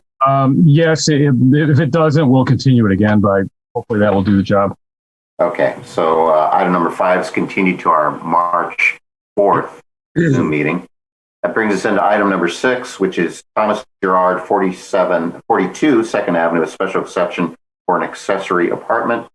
And is the applicant ready to proceed with that one? Mr. Gerard, I think is the... Yes, I'm here. Thanks for taking this tonight. Do you want me to go through what we're trying to do? Sure, you can present your application. That's whatever you think is the best way to do that. We're trying to build a accessory apartment for my parents. They're aging, and it's an 800 square foot. It's all our setbacks. We have room in the yard. It's be an 800 square foot addition with a front porch on it with a breezeway to our house. I'm not sure what kind of details you need. The A2 survey, I'm assuming you have right there. I guess what kind of questions do you have for me? What we can do is we'll have our staff review it with us, and if our staff has any questions or highlights. The issue is, do you comply with the regs? And it should be looks pretty straightforward, but we'll find out. Thanks. And I see that Evan, you prepared the staff report on this. Is there anything, would you like to summarize that for us? Evan Browning, Assistant Town Planner. I'll go ahead and describe the application. The applicant proposes a 1.5-story apartment attached to the side of an existing single-family home. To be included in this 810 square feet apartment is 2 bedrooms, 2 baths, kitchen and a living room, rear deck, covered porch, and a concrete ramp connected to a new proposed paved driveway. Property is in the R3 district, therefore needs special exception approval for an accessory apartment use. They meet the bulk requirements of the district, and they are not proposing any changes to the existing landscaping. Therefore, they have not submitted any landscaping plan. The applicant has proposed a new paved parking area that includes 1 additional space on 2nd Avenue. There's also an existing driveway accessed on Hotchkiss Grove Road. There are 3 existing garage spaces there as well. So they meet the 3-space requirement for an accessory apartment.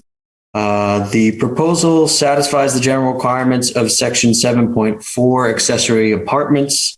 Notably, there will be only one accessory apartment on this lot.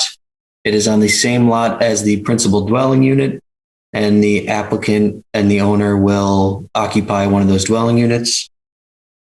Based on the application materials, it appears that the special exception criteria from section 9.8 are generally satisfied.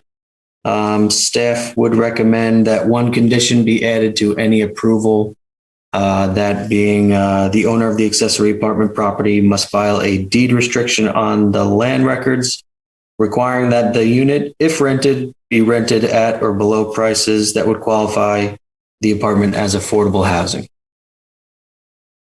Thank you, Mr. Bryan. Are there questions, any questions from commission members or staff before we open up the public? Harry Smith, Town Planner. One item I should have picked up on earlier is even though there's no new landscaping proposed, technically the applicant should request a waiver from the application of 6.3, the landscaping requirements. I think he can just do that verbally right here.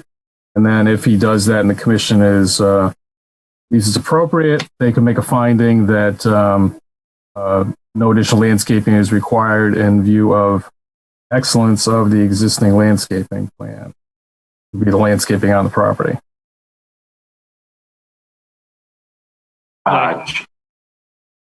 Checking as chair, is that your request, Mr. Gerard? Yeah, we can, whatever you need. Okay, well, it's a request for waiver. Thank you, Mr. Gerard. Absolutely. But we'll note the regulations cite that minimal impact of a proposed activity that landscape professional is not required to, so that got it. The other piece of it be fairly minimal. With that, let's open up for public comment. Any member of the public wish to comment? Evan, do you see anybody? Yes, anybody that would like to comment, please use the raise your hand function at the bottom of your screen or next to your name on the participant list, or indicate in the chat.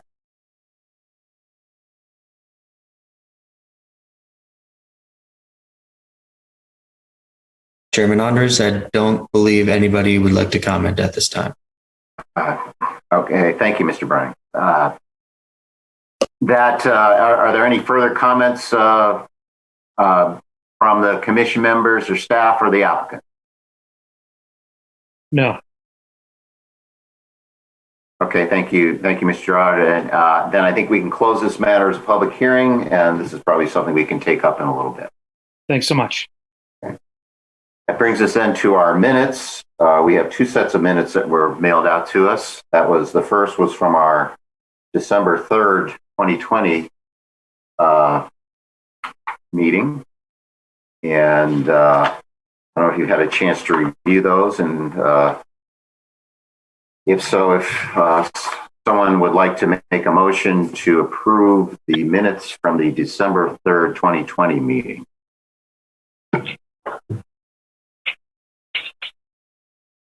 Joe Vayuso moves to approve the December 3rd meeting. Motion made by Joe V to approve the December 3rd minutes. Is there a second? A second by John Lust. Second by John. Any further discussion? All in favor? John, are you in favor? John Lust in favor. Joe Vayuso, are you in favor? Vayuso in favor. Joe Chadwick? Chadwick is in favor. Marcy? Marcy's in favor. And Chair is also in favor. So the December 3rd meeting minutes are adopted. And then we have the revised minutes from our Thursday, January 28th meeting. If you reviewed those, if someone want to make a motion with respect to those minutes. Chadwick moves to accept. Motion made to approve the January 28th minutes. Is there a second? John Lust with a second. John seconds. Any further discussion? All in favor? John, are you in favor? John Lust in favor. Joe Vayuso? I wasn't. Okay. That was Joe Chadwick? Chadwick in the affirmative. Marcy? Marcy's in favor. And chair's also in favor, so the minutes of January 28th meeting are adopted. So for old business, let's go over the quickie ones here. We had the 24 Old New England Road, a special exception for grading. That was our fourth public hearing. And I think, were there any conditions on that one? Gary, trying to remember that one. S&E controls. Right. I can read that out again if you'd like me to. Even though it's possibly redundant with wetlands. Conditions from the wetlands approval. The condition proposed was prior to the issuance of a zoning permit or the zoning authorization for the issuance of a building permit, erosion sedimentation control shall be installed to the satisfaction of the zoning enforcement officer and maintained throughout the construction period until new vegetation has been satisfactorily established in all disturbed areas. Never hurts to inspect for erosion. Oh. Well, does someone want to make a motion then to, the application appeared to be in order. There are no comments from the public. The staff will,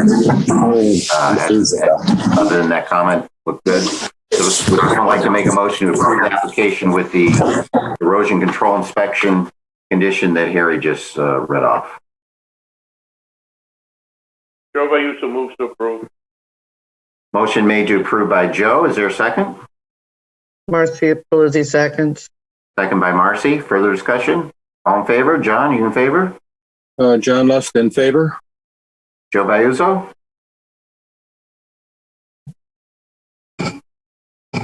Joe, you in favor? In favor. Yeah, Joe Vayuso approves. Joe Chadwick? Chadwick, yes. Marcy? Yes. And chair also approves. So the motion's adopted and approved. That brings us the other item that we may be able to act on was the last public hearing, the special exception for the accessory apartment by Mr. Gerard. And I think there were a couple of conditions to that one. Harry referenced the staff report, and I think we needed to change a typo in the condition about the affordable housing restriction to correct the statute reference. Yeah, let me start with the findings. It's Harry Smith, town planner.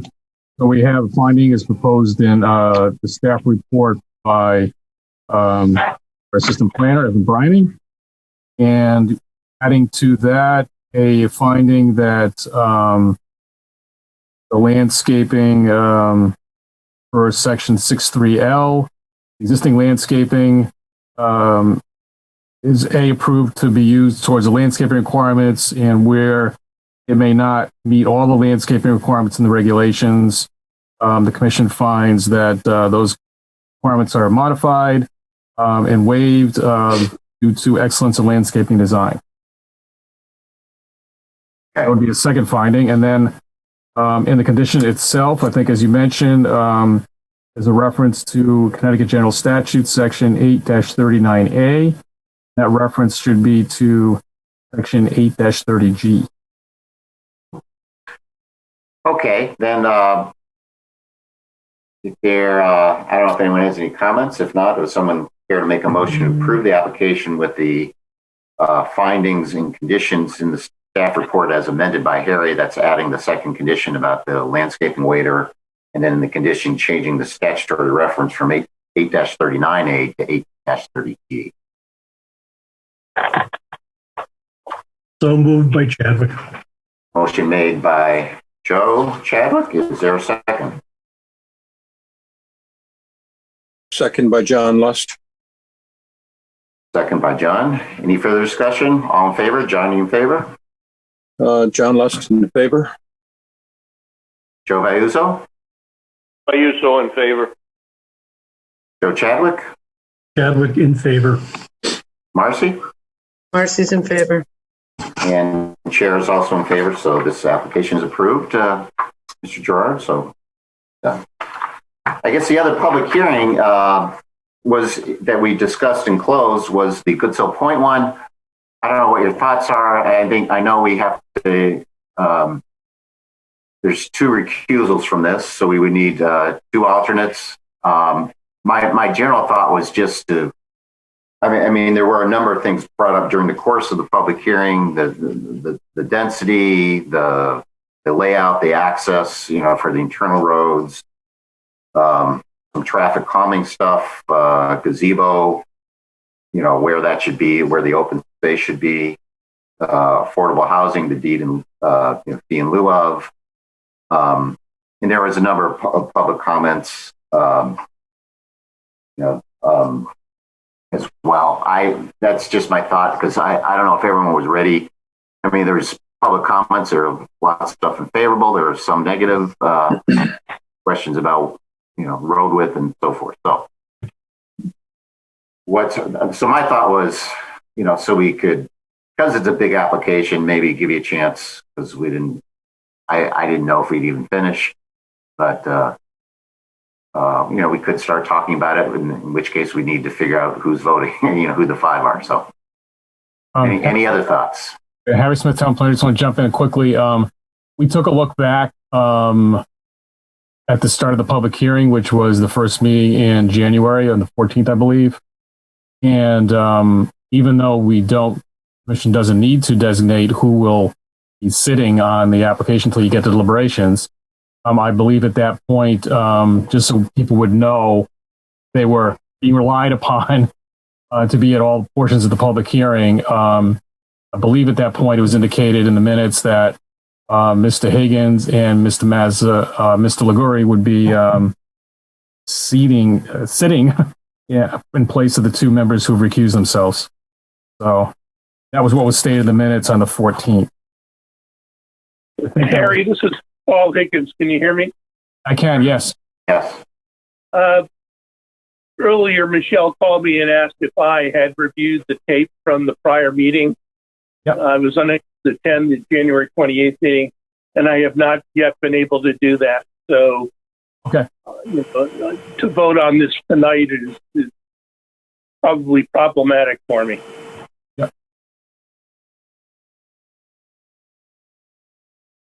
Well, I have no issue discussing it tonight if people want to do that. Marcy, here. We could.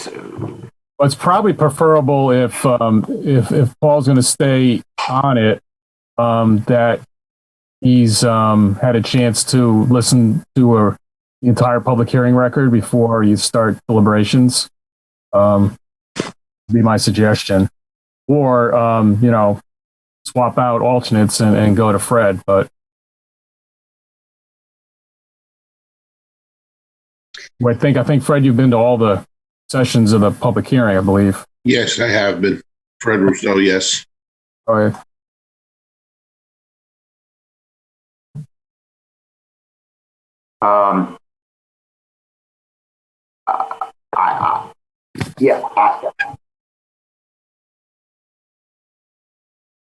I looked it over. I'm pretty. Excuse me?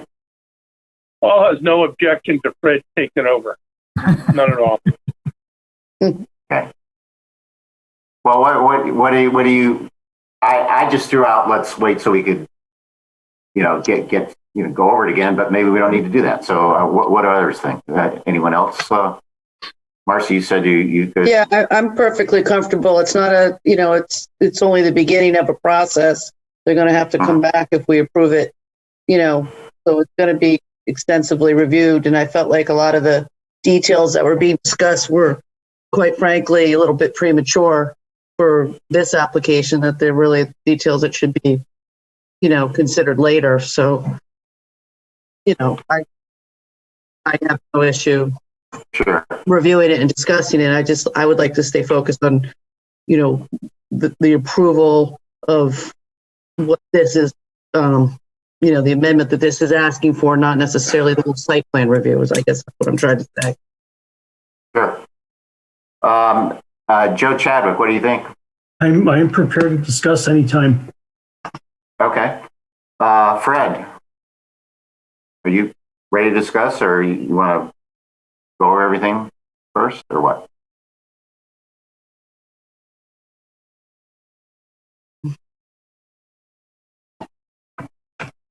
Fred, you're muted. I'm sorry. I got Fred Russo here. Chuck, I got cut off from what you were saying. My screen froze. So am I an alternate or no? I think you're. If we start discussing tonight, you will be sitting. Okay. Well, I'm you good and with Massimo. that. I'm okay. Okay. Are you ready to? I'm just asking. Are you ready? I am. I'm ready. Anytime. Okay. Massimo? I am. I'm ready also. Okay. Well, why don't we start talking about it then? Who wants to start? Why don't I just? I'll just go down the list. Joe Chadwick. Joe, you want to lead off? Sure. No pressure. I am not one to step back from stuff. The issue of density has come up, and I feel that when you apply a concept of density in zoning, it needs to be applied. It's sort of it can be an ad hoc condition. In this case, I don't think the delta between the 11 and the 15 is excessive. And because this is in of itself a contained development, the impact of the density is not as bad as it would be, say, if it was several lots in a neighborhood, where it would be very apparent that you would have more things crammed in. This has a geographical separation. This has other functional attributes that make it its own entity and makes the concept of a density not so bad. I think it was comforting that most of this will remain unpaved. I have a niggling question about when you do have a large unpaved parking lot and vehicles parking there, what happens to the residual hydrocarbons that drip off of the vehicles into the dirt. But still, the net effect of not having all the asphalt is probably a better deal. My initial comment from several weeks ago that this is a tremendous public works improvement to give people an opportunity to tap into a legitimate sewer rather than have septic tanks, especially when they're that close to the river, is a big plus. I mean, it's an enormous plus. And not to sound like a broken record on this, but it's the sort of pet project I have in the back of my head now, where projects like this, where sea level rise will be inevitable, I believe, should have some form of instrument attached to them, so that when the sea level rise becomes untenable, you don't have 15 disappointed homeowners looking to the government for relief. At this point, sea level rise is not going to be a surprise to anybody. And in theory, while they are probably buying the riparian rights for this project, they are not assured of having a place in perpetuity. And they need to be very, I don't want to perpetuate a concept of, well, we're going to spend some money, get in here, maybe resell it because it's going to be a really attractive place. And then at some point, somebody's going to go turning to the government to say, hey, bail me out. I mean, this is my house. This is my home. This is my, my pearl-clutching problem here of I'm going to be out on the street because of sea level rise, as though we didn't know it was coming. So if you're going to play in traffic, you need to be aware the trucks are coming. That's about what I got to say. I find this to be a very good project otherwise. Thanks, Joe. Fred. Fred Russell here. Branford is a very unique place to live. It has very, very small developments. I happen to live on one on Cochico. Our houses are very close. We have views of the water. It kind of reminds me of what this project is all about, quite honestly. And we have islands that are bigger than this piece of property with just one house on it.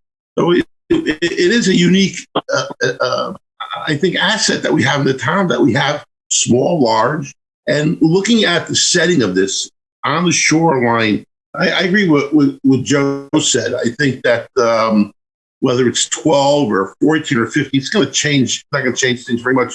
The fact that it is almost like a planned little development, a little community, I like that. It looks like a little fishing village, something. And so my gut feeling is that I would be in favor of something like this. Thanks, Fred. Marcy? I think, where Joe Chadwick started in the discussion is exactly where I was going to go. I might present it a little differently, but, to me, it's a question of density, and it's a question of, is it a unique project for the area, which is, the criteria. And, when you talk about density, you've got a number of homes within that intersection that, before the zoning was changed, we're essentially on 4,000 square foot lots, and we're there, it works because there were sewers there. And then the reason this didn't have it was because there weren't sewers. So when you add the sewers to something like this, it just seems like a game changer as far as the evaluation density, because, if you look at many of the shoreline areas, neighborhoods along the shoreline, they are at a density that's, in my opinion, more dense than what this is proposing. So when I look at the delta between 11 and 15, it really doesn't bother me. I think it's just a well-constructed project, and it's given balance to what's needed to maintain the marina and what's needed to, provide an opportunity for some homeowners who, are going to go in there probably as boaters who are going to understand, what living near the water means as far as floodplain and all of that and sea level rise. So they're not going into it blind, I would imagine. The FEMA guidelines are there for a reason. They're not, proposing we raise all the houses going in now 20 inches. They're proposing we work to a foot over the 12 foot, and this is going considerably higher. So, all that to me are sort of check marks that are going off of my head. And maybe those are too detailed, but, and then the other question would be, can they evacuate if there were a substantial flood? And given that they're probably all going to be boat owners, they could get on their boats, so to me, I'm less worried here that I might be in some other neighborhoods that were really constructed, at much lower level elevations, much earlier than the sea level rise question became so paramount. So while I feel, very sensitive to the fact that this is something that's coming and I'm concerned about the ecology, I'm not sure that that's the basis for, saying that this isn't an appropriate, PUD development.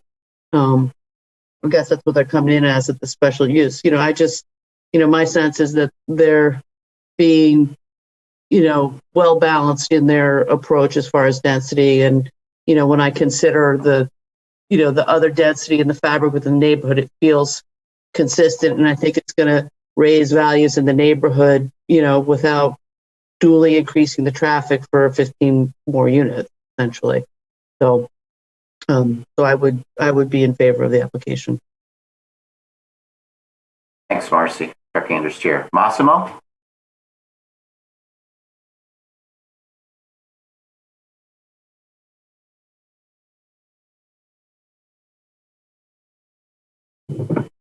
Where's Massimo?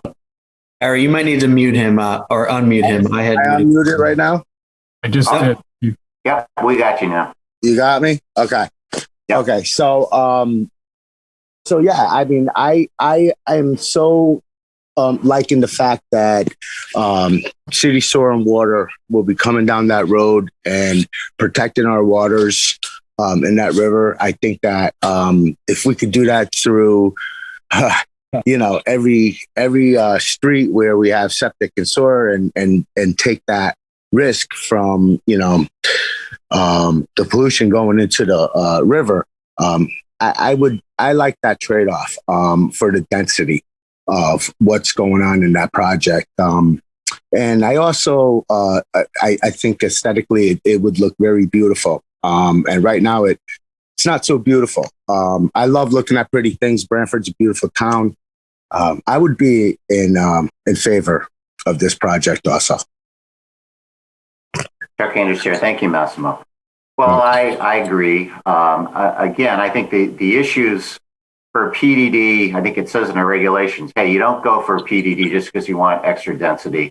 And I've kind of mentioned this in the past that, Branford had a legacy, of overbuilding condominium developments, just where you had a square foot and just throw in a condo, and we were the condo capital, and there was a pushback, and there still is some pushback.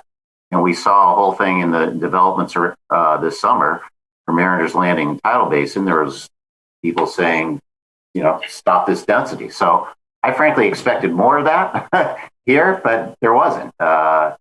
And I think, maybe for an interesting reason, not that I'm just dictated by whatever the public says, but I thought I was kind of sensitive to that. In my mind, this isn't just putting in extra density. The mixed use, help solve the thing. This doesn't really, I think, establish a precedent that I got extra acres. I can just put extra density on there because you don't have a marina. And they did, I think, properly, credibly say how the one subsidizes the other at different times and how they can work together and how they work. So I'm with that. Plus, and I know I mentioned it, the affordable component. There is a contribution for affordable housing, which we got to get. Which whenever, that's sort of my think, whenever you have a greater than underlying density, which this is the R3 zone, and you shouldn't even be including the marina property, you should just be doing the 4. So it's a significant increase in the density. But that said, I think, it is both combined with the mixed use, and there is a fee in lieu of, and that fee is consistent with the fee in terms of numbers that was required at Mariner's Landing. So there's a consistency that we're doing for us for extra density, and I'm hopeful that will do something. And there's a law on the book saying we've got to do something, and we're doing it. We're doing it where there's higher density. So that's, I also agree, Marcy, that a lot of things we're talking about in terms of the landscaping and preserving areas, and even where the open space will be, I think that could be called, we should have the open space, but, maybe we can decide that at the site plan stage. But we're doing this, just sort of the big picture. And then what everyone else has said about bringing the sewers down, and that's an environmentally good thing, that it prevents pollution, inevitable leak, stuff that happens with septics going to Long Island Sound, and so you're better off there. And it provides not just for this, but for the abutting houses on the way up there. So yeah, I'm in support of this as well. So there you go, Harry. I think. Harry Smith, Town Planner. Can I just maybe frame a couple of questions, or just maybe mirror back what I'm hearing so I'm clear? That it seems like the consensus, the commission unanimously, is the number of units is acceptable, the density proposed. I haven't heard any comments negatively about the layout and the access to the units, even though that's a site plan. I think that's really a master plan issue also. So I'm taking at this point, unless you tell me otherwise, that you believe what's proposed is acceptable and possibly even preferable as the access to the units, and having all driveways come out onto Goodsell with the modification they propose takes care of the regulation concern there.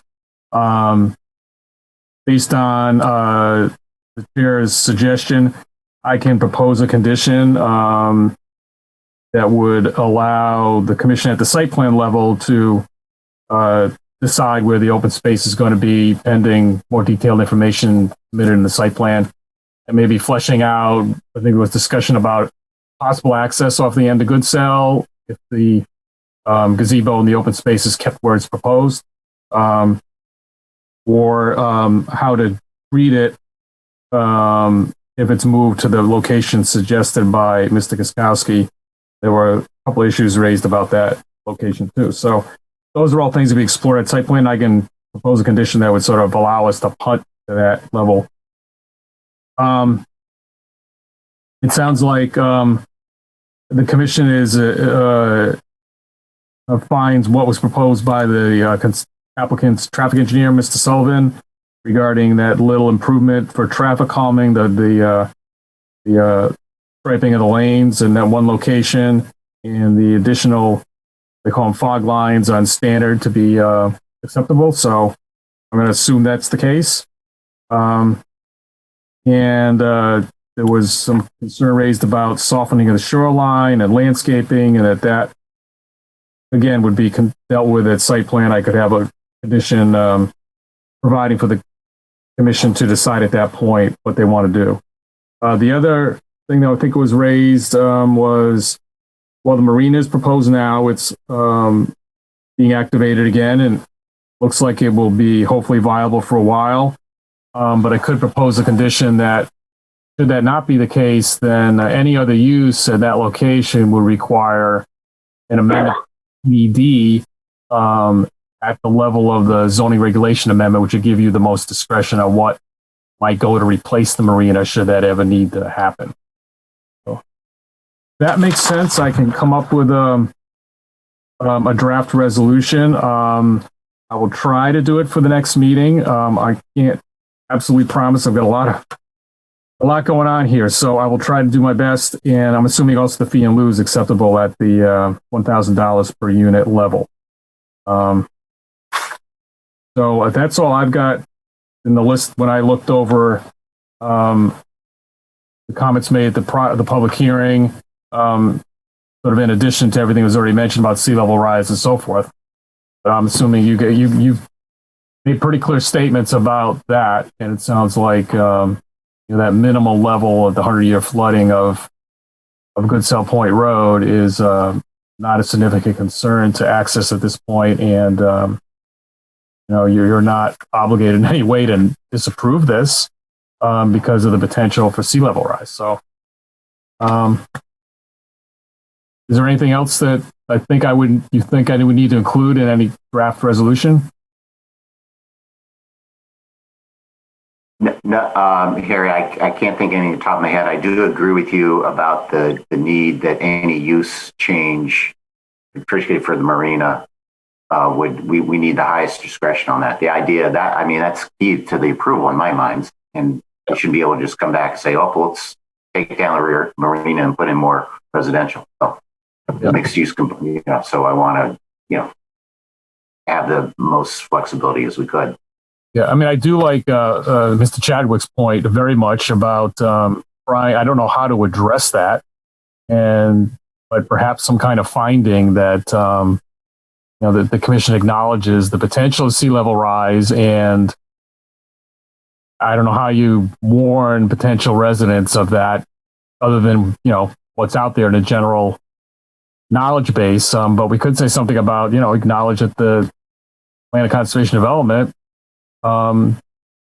says that potential sea level rise of 20 inches by 2050 is something that should be contemplated, and that folks are put on notice, so to speak. Well, in addition, Joe Chadwick speaking, the initial thought of that was that it would be a self-funded decommissioning, so that the burden of taking this building down and making the site safe for the impending water would not fall on a governmental authority. And that, I was afraid, would be out of the jurisdiction of planning and zoning because it may be interpreted by somebody as a taxing effort. And we really don't have the legislative authority to tax anybody, but by the same concept that you go into a state park, everything you bring into the state park, you take out of the state park. You leave trash behind. When I think of these buildings that were covering the seashore, the large hotels that basically blew away in the hurricane of 34, they were all plain wood structures and they were pretty benign. They just fall to the ocean floor and they rot. The stuff that we're building buildings out of now are more durable and more environmentally problematic over a long term. So there really should be some commitment to take these things apart, because if you look at the natural degradation cycles of buildings, these will have had their full depreciation cycle by the time sea level rise gets to be a threat, and there will be no incentive to maintain the buildings. And if anything is being rented, the idea is just walk away from it because everybody's made their money on it. So rather than leave this there, that was actually not inciting, but the initiating thought I had was the decommissioning fund. And as I said, that's probably out of our jurisdiction. Sorry to waste your time. You're too ahead of your time, Joe. I agree. It could certainly be seen. It probably is outside the jurisdiction of P&Z to actually create any kind of implementable condition where you could get into dealing with that somehow. I like the thinking, though. Why should the government have to pay for it? I'd like to think the homeowners that are purchasing there are going to see their buildings appreciate because of the water views and the amenities along the river. And, they do that with the risk of, dealing with, nature and the potentiation for sea level rise or flood and so forth. But and that was one of the concerns. There were some public comments of, saying, hey, look, the sea level rise, you shouldn't be approving it. You shouldn't be approving more residential right where there's going on. Where I draw the line with this is I relied on the DEP, the coastal management recommendations, because for tidal basin, we did, they recommended don't approve residential there. I think the elevation there was at elevation 7, where the residential was. And this is going to be at elevation 12. So this is 5 feet higher. But frankly, if it was lower, if they wanted to put it right by the water, I would not be inclined to put it if it was much lower. So, I mean, they're trying to have some consistency and some standards, but the land was a bit higher. So, Chuck, Fred Russo, can I say something? Absolutely. Can you hear me? Yeah. Oh, I'm sorry. I just wanted to just one thing that Joe mentioned. A long time ago, probably 40 years ago at least, there was this young guy that was an architect, a student at Yale. And I met him there, and he was working on buildings that if you looked at them, they couldn't be any worse than they are. I mean, we could imagine broken down, on fire, rat infested. I mean, you couldn't possibly live in it. And somewhere along the line, innovative people came along and saw a very bad problem and made it better. And I honestly feel that I don't know if the tides are going to rise. I'm not going to be around. I'm 75 years old, so the chances I won't be here to see it. But if they do or they don't, that's to be seen as far as I'm concerned. But I think that there are innovative people out there that will do something. They're just not going to walk away from their property. They're not just going to, abandon it. It's worth something. It's always worth something. The Joe knows what I'm talking about because we work together on these things, these old rundown buildings. And if you go down there and look at the buildings today, they're viable again. It's a great area in New Haven, as a matter of fact. And they're viable because people saw beyond what was there. They thought outside the box. And I think the same thing would happen here. I don't think when we make a decision, we should be so afraid of the future. There's a lot of things that happen in the future that have nothing to do with, you can make a case that the building should be made out of wood. They can burn down. They should be made out of masonry. but it's not practical. So I just think that we have to think that there are people out there that won't let this happen. And I think when it does happen, it gets to that point, another group of people who are more innovative will step in and take care of it, do the right thing. That's my 2 cents worth. So Fred has confidence in the future generations. I do. Fix our mess. I won't be here for it, but I do have confidence. Great. I know you were asking about the site plan. Harry was talking about that, and just from, being a design professional, I'll tell you why it makes sense to me just in broad strokes for a master plan. I'm not going to get into the nitty gritty, but it's at the end of a street. It's dividing the parcel in a way that takes the density that's there for the boat traffic and not encumbering the neighborhood with it. It's, putting the neighborhood in such a way that there's, that private grass strip, which I think is just darling. And, it's minimizing some additional pavement. So, those are just some broad strokes that I thought worked very well. And, and they've taken it, very far from what I would consider a master plan as far as the extent that they've shown us with the architecture and the style and, the renderings and all that. I mean, that's a very developed plan for, what's a master plan stage. As far as the location of the access and whether we can get access at the end of the road or whether sidewalk should be there, those are the issues, that I see dealing with at site, at a site plan level, and whatever has to be written into to assure us that ability to address that, that's what I would want to see in the resolution. But I think the broad strokes that they've presented as far as how they're laying out the site, makes complete sense, and they've done their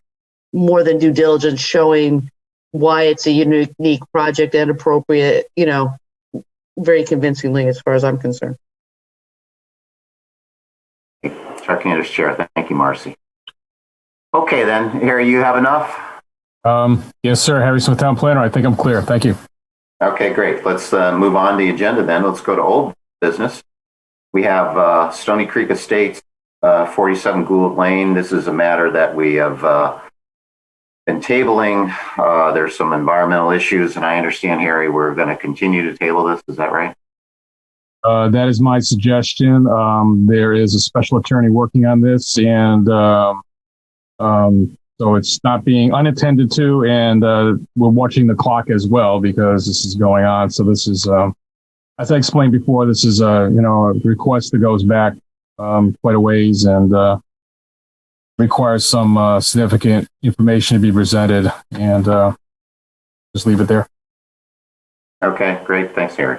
That brings us into new business. Item number 1 is 24 Wakeful Road as a special exception and coastal site plan for an in-ground pool. And I understand this probably just came in. We'll need to schedule a public hearing for it. Is that right? That's right. I think my recollection is there's sort of a standing agreement to allow that to be done by staff in conjunction with here. Would suggest that. Okay, so we will. Okay, so we'll schedule that a public hearing. Yeah, likely it would be the next meeting. Pending. We just haven't gone through the application yet. Sure.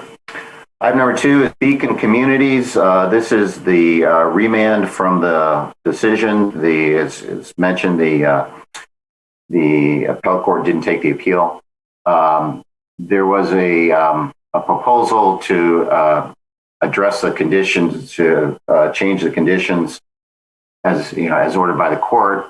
My understanding is the attorney for Beacon has requested that some additional items or some other things, other modifications be made. I know that my recollection, again, I haven't looked in the weeds here, but there was a number of items where we had actually come to an agreement to.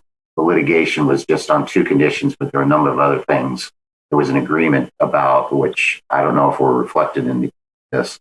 In any event, what we're going to do is we're going to table this to allow to see, if the attorneys can agree on what they understand the court to have said and to present that to us for us to look at. But we're not there yet. So that is, so item number 2 will be tabled. That brings us to item number 3, which is Premier Realty Holding, 132 Ivy Street, a special exception for vehicle delivery facility, whatever that is. And so I understand we'll need to set a public hearing on that one too. And there's before wetlands now. Anything else on that one, Harry? No. And I would think setting the public hearing situation would be similar for items 4 and 5. Without getting into them, because it really shouldn't be probably going too far into discussing each individual application before the public hearings. We'll go over the applications and set hearing dates as appropriate and based on workload and staff availability, etc. So try to get them before as we can. Okay, so we'll do that for items 4 and 5 as well. Yeah, and we do have another application that came in after we finalized the agenda. So even though it would be accepted for the record per action of state law anyway, just to be consistent, would request that you add a new business item 6 for a proposed brewery with tasting room at number 101 and 115 North Branford Road. This is the old Branson Farm, I believe, the farmhouse, and there's a field between the old house and the new vet building up near the railroad tracks on North Branford Road. So that is a special exception for assembly, manufacturing, and processing, as well as another one, I believe, for the restaurant. Even though it's a special exception with an included site plan. Okay, so I'll make a motion to add that item to the agenda, just so we have it on our agenda. I guess it's a brewery, a restaurant, and assembly for the brewery at 101, 115 North Branford Road. And the applicant is Cersei's Farm, LLC. Okay. I'll make that motion. Marcy Palucci. Motion made by Marcy. Is there a second?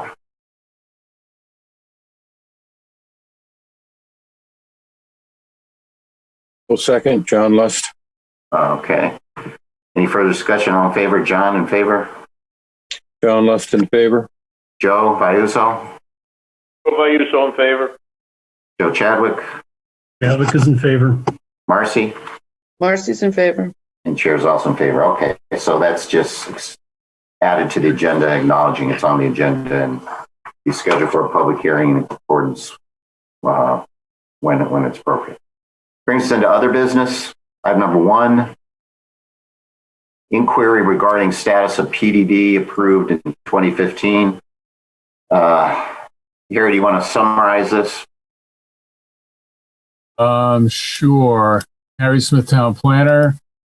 As a result of the discussion about the correspondence item we received at the last meeting, discussed with the Town Council, Maniskovich, the Commission's request for some input regarding what Mr. Anaskovich's opinion about the status of the PDD would be.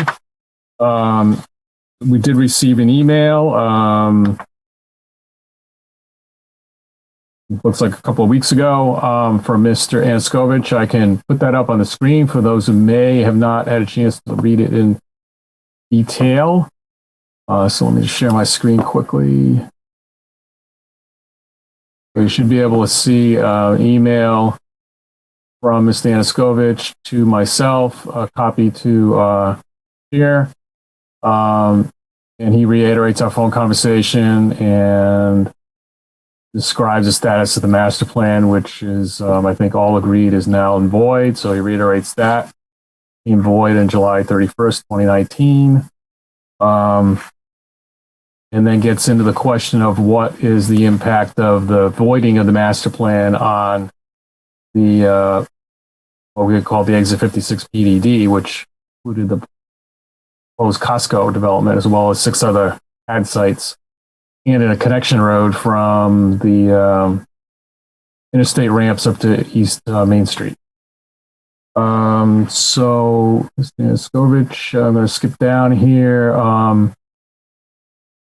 Reiterates the zoning regulations and provides an excerpt here that says the commission shall be deemed authorized by the owner or owners of land within the district to amend the regulations and zoning map, deleting the PDD and establishing for such land the provisions of another zoning district, which provides for the commission to have the authority, if so chose, at this point, to rezone the property essentially out of PDD to some other zoning district. He also notes that the regulations don't require the owner to do anything necessarily. It could be done completely by the commission on its own volition. And of course, we need the typical public hearing process, and everything else would go along with amending the zoning map. And he cites a court case here, Blakeman versus Planning and Zoning Commission of Shelton. And the upshot here is that deemed authorized language is identical to language in the Branford zoning regulations. And those are the conclusion by the court that stated that the district remained in place in name only and nothing could be done on the land absent action from the defendant, which would be the commission. So that his conclusion is that the Exit 56 PDD exists in name only. Nothing can be done absent action by the PZC, either to reactivate the PDD, I believe, with a new master plan proposal, or reactivating the prior one, or looking at some other proposal for zoning on the property. So I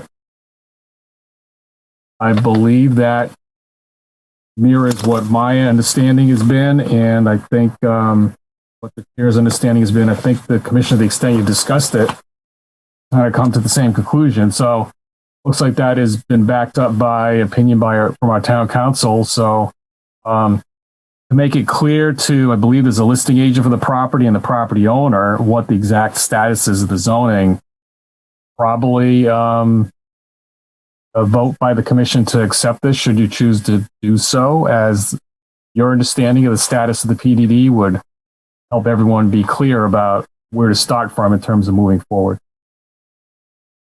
Chair, thank you, Harry. This email is consistent with my understanding as well. The PDD remains; it's still on the map. However, the master plan expired, so you can't do anything. So it is sort of in a limbo state. You can't. It's not back to IG2 because it's still a PDD, but yet you can't build anything. And that's basically what it does here. So there has to be some. Presumably, the property owners would.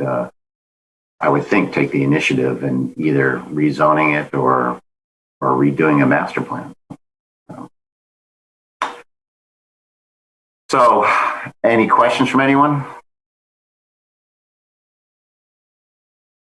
Then I think, Harry, you're looking for a motion that from the commission that we agree with our attorney's opinion as to the status, and adopt that as our own as well, as something like that. Yeah, and that the PDD is active, but remains in place in name only. But that's the zoning designation of the property at the moment. Someone make a motion then to that we agree with the explanation or with the description of the status as set forth in town council's letter.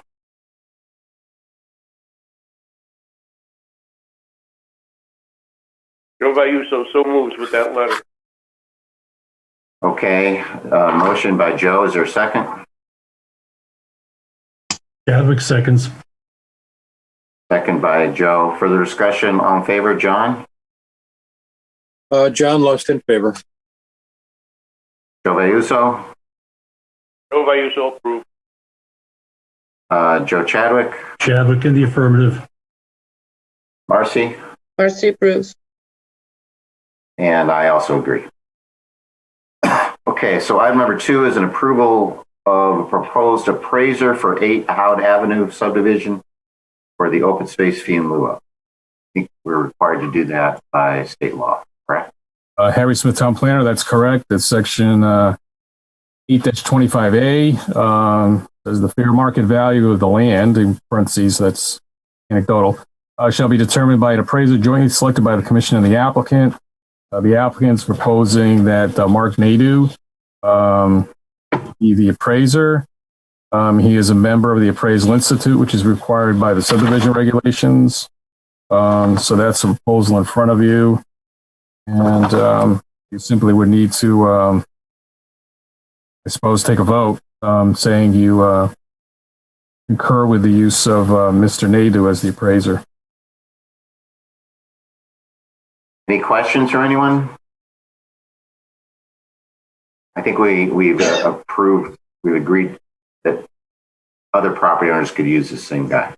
Yes, for the fee. Before and proposed before, yes. Yeah. Okay, someone want to make a motion to approve the use of Mr. Nadeau to do the calculate the value for the fee in lieu of calculation. I'll make that So motion. move, John Lust.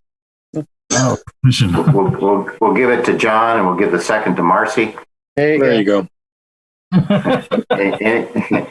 Any further discussion? John, are you in favor? In favor, John Lust. Joe Vayuso? Vayuso in favor. Joe Chadwick? Chadwick in favor. Marcy? Marcy's in favor. Chair's also in favor. Okay, planners report. I would like to cover the sub item A. There is a requirement by the state that we have this thing called MS4, if I can remember what the acronym stands for, Municipal Storm Sewer System Disposal Permit, I believe, which is a permit to the town to discharge stormwater into receiving water bodies. As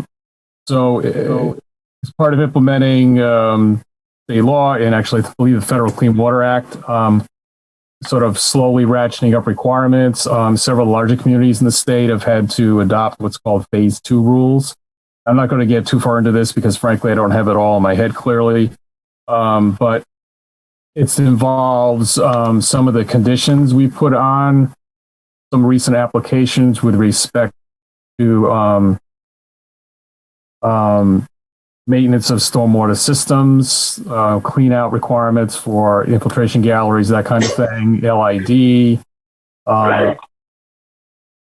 And there's several other items on sort of the hit list of DEP to have us address.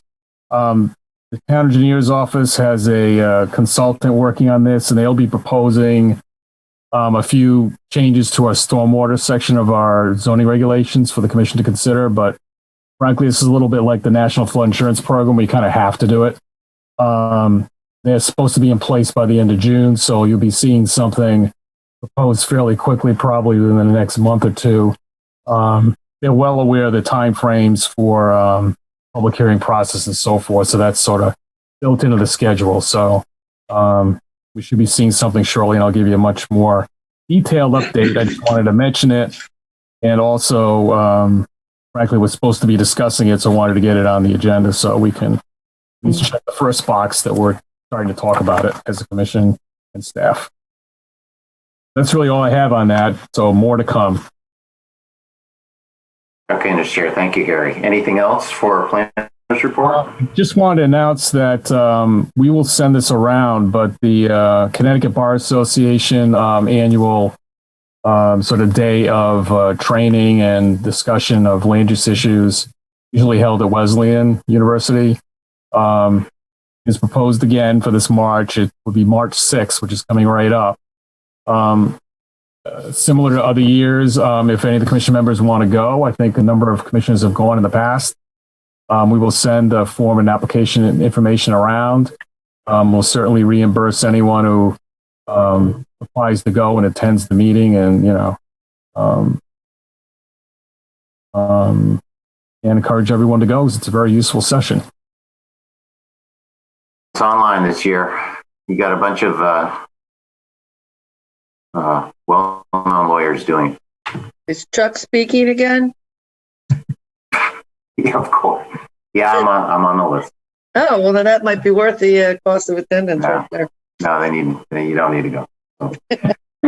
But it is soon. It's March 6th, so you would need to. I didn't know what the deadline is. So it's pretty soon. We'll get it right out to you, hopefully tomorrow.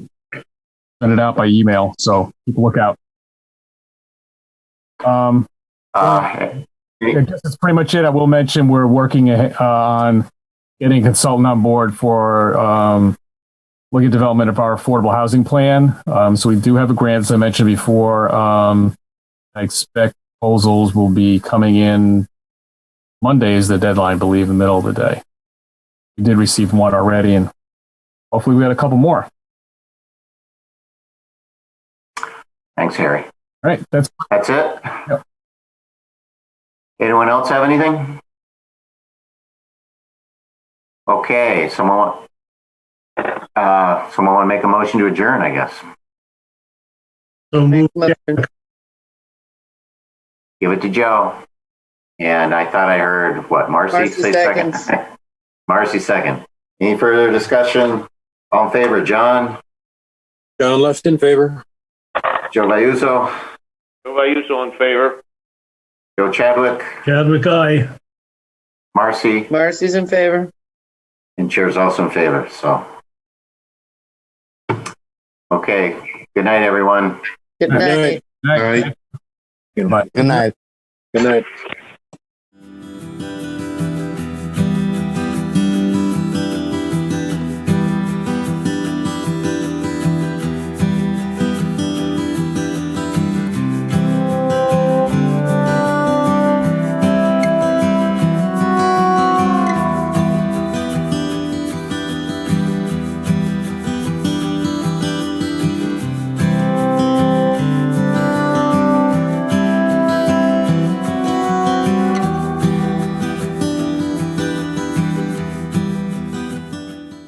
This program was brought to you in part through the support of the Town of Branford. Watch town meetings and other videos on demand at BranfordTV.org.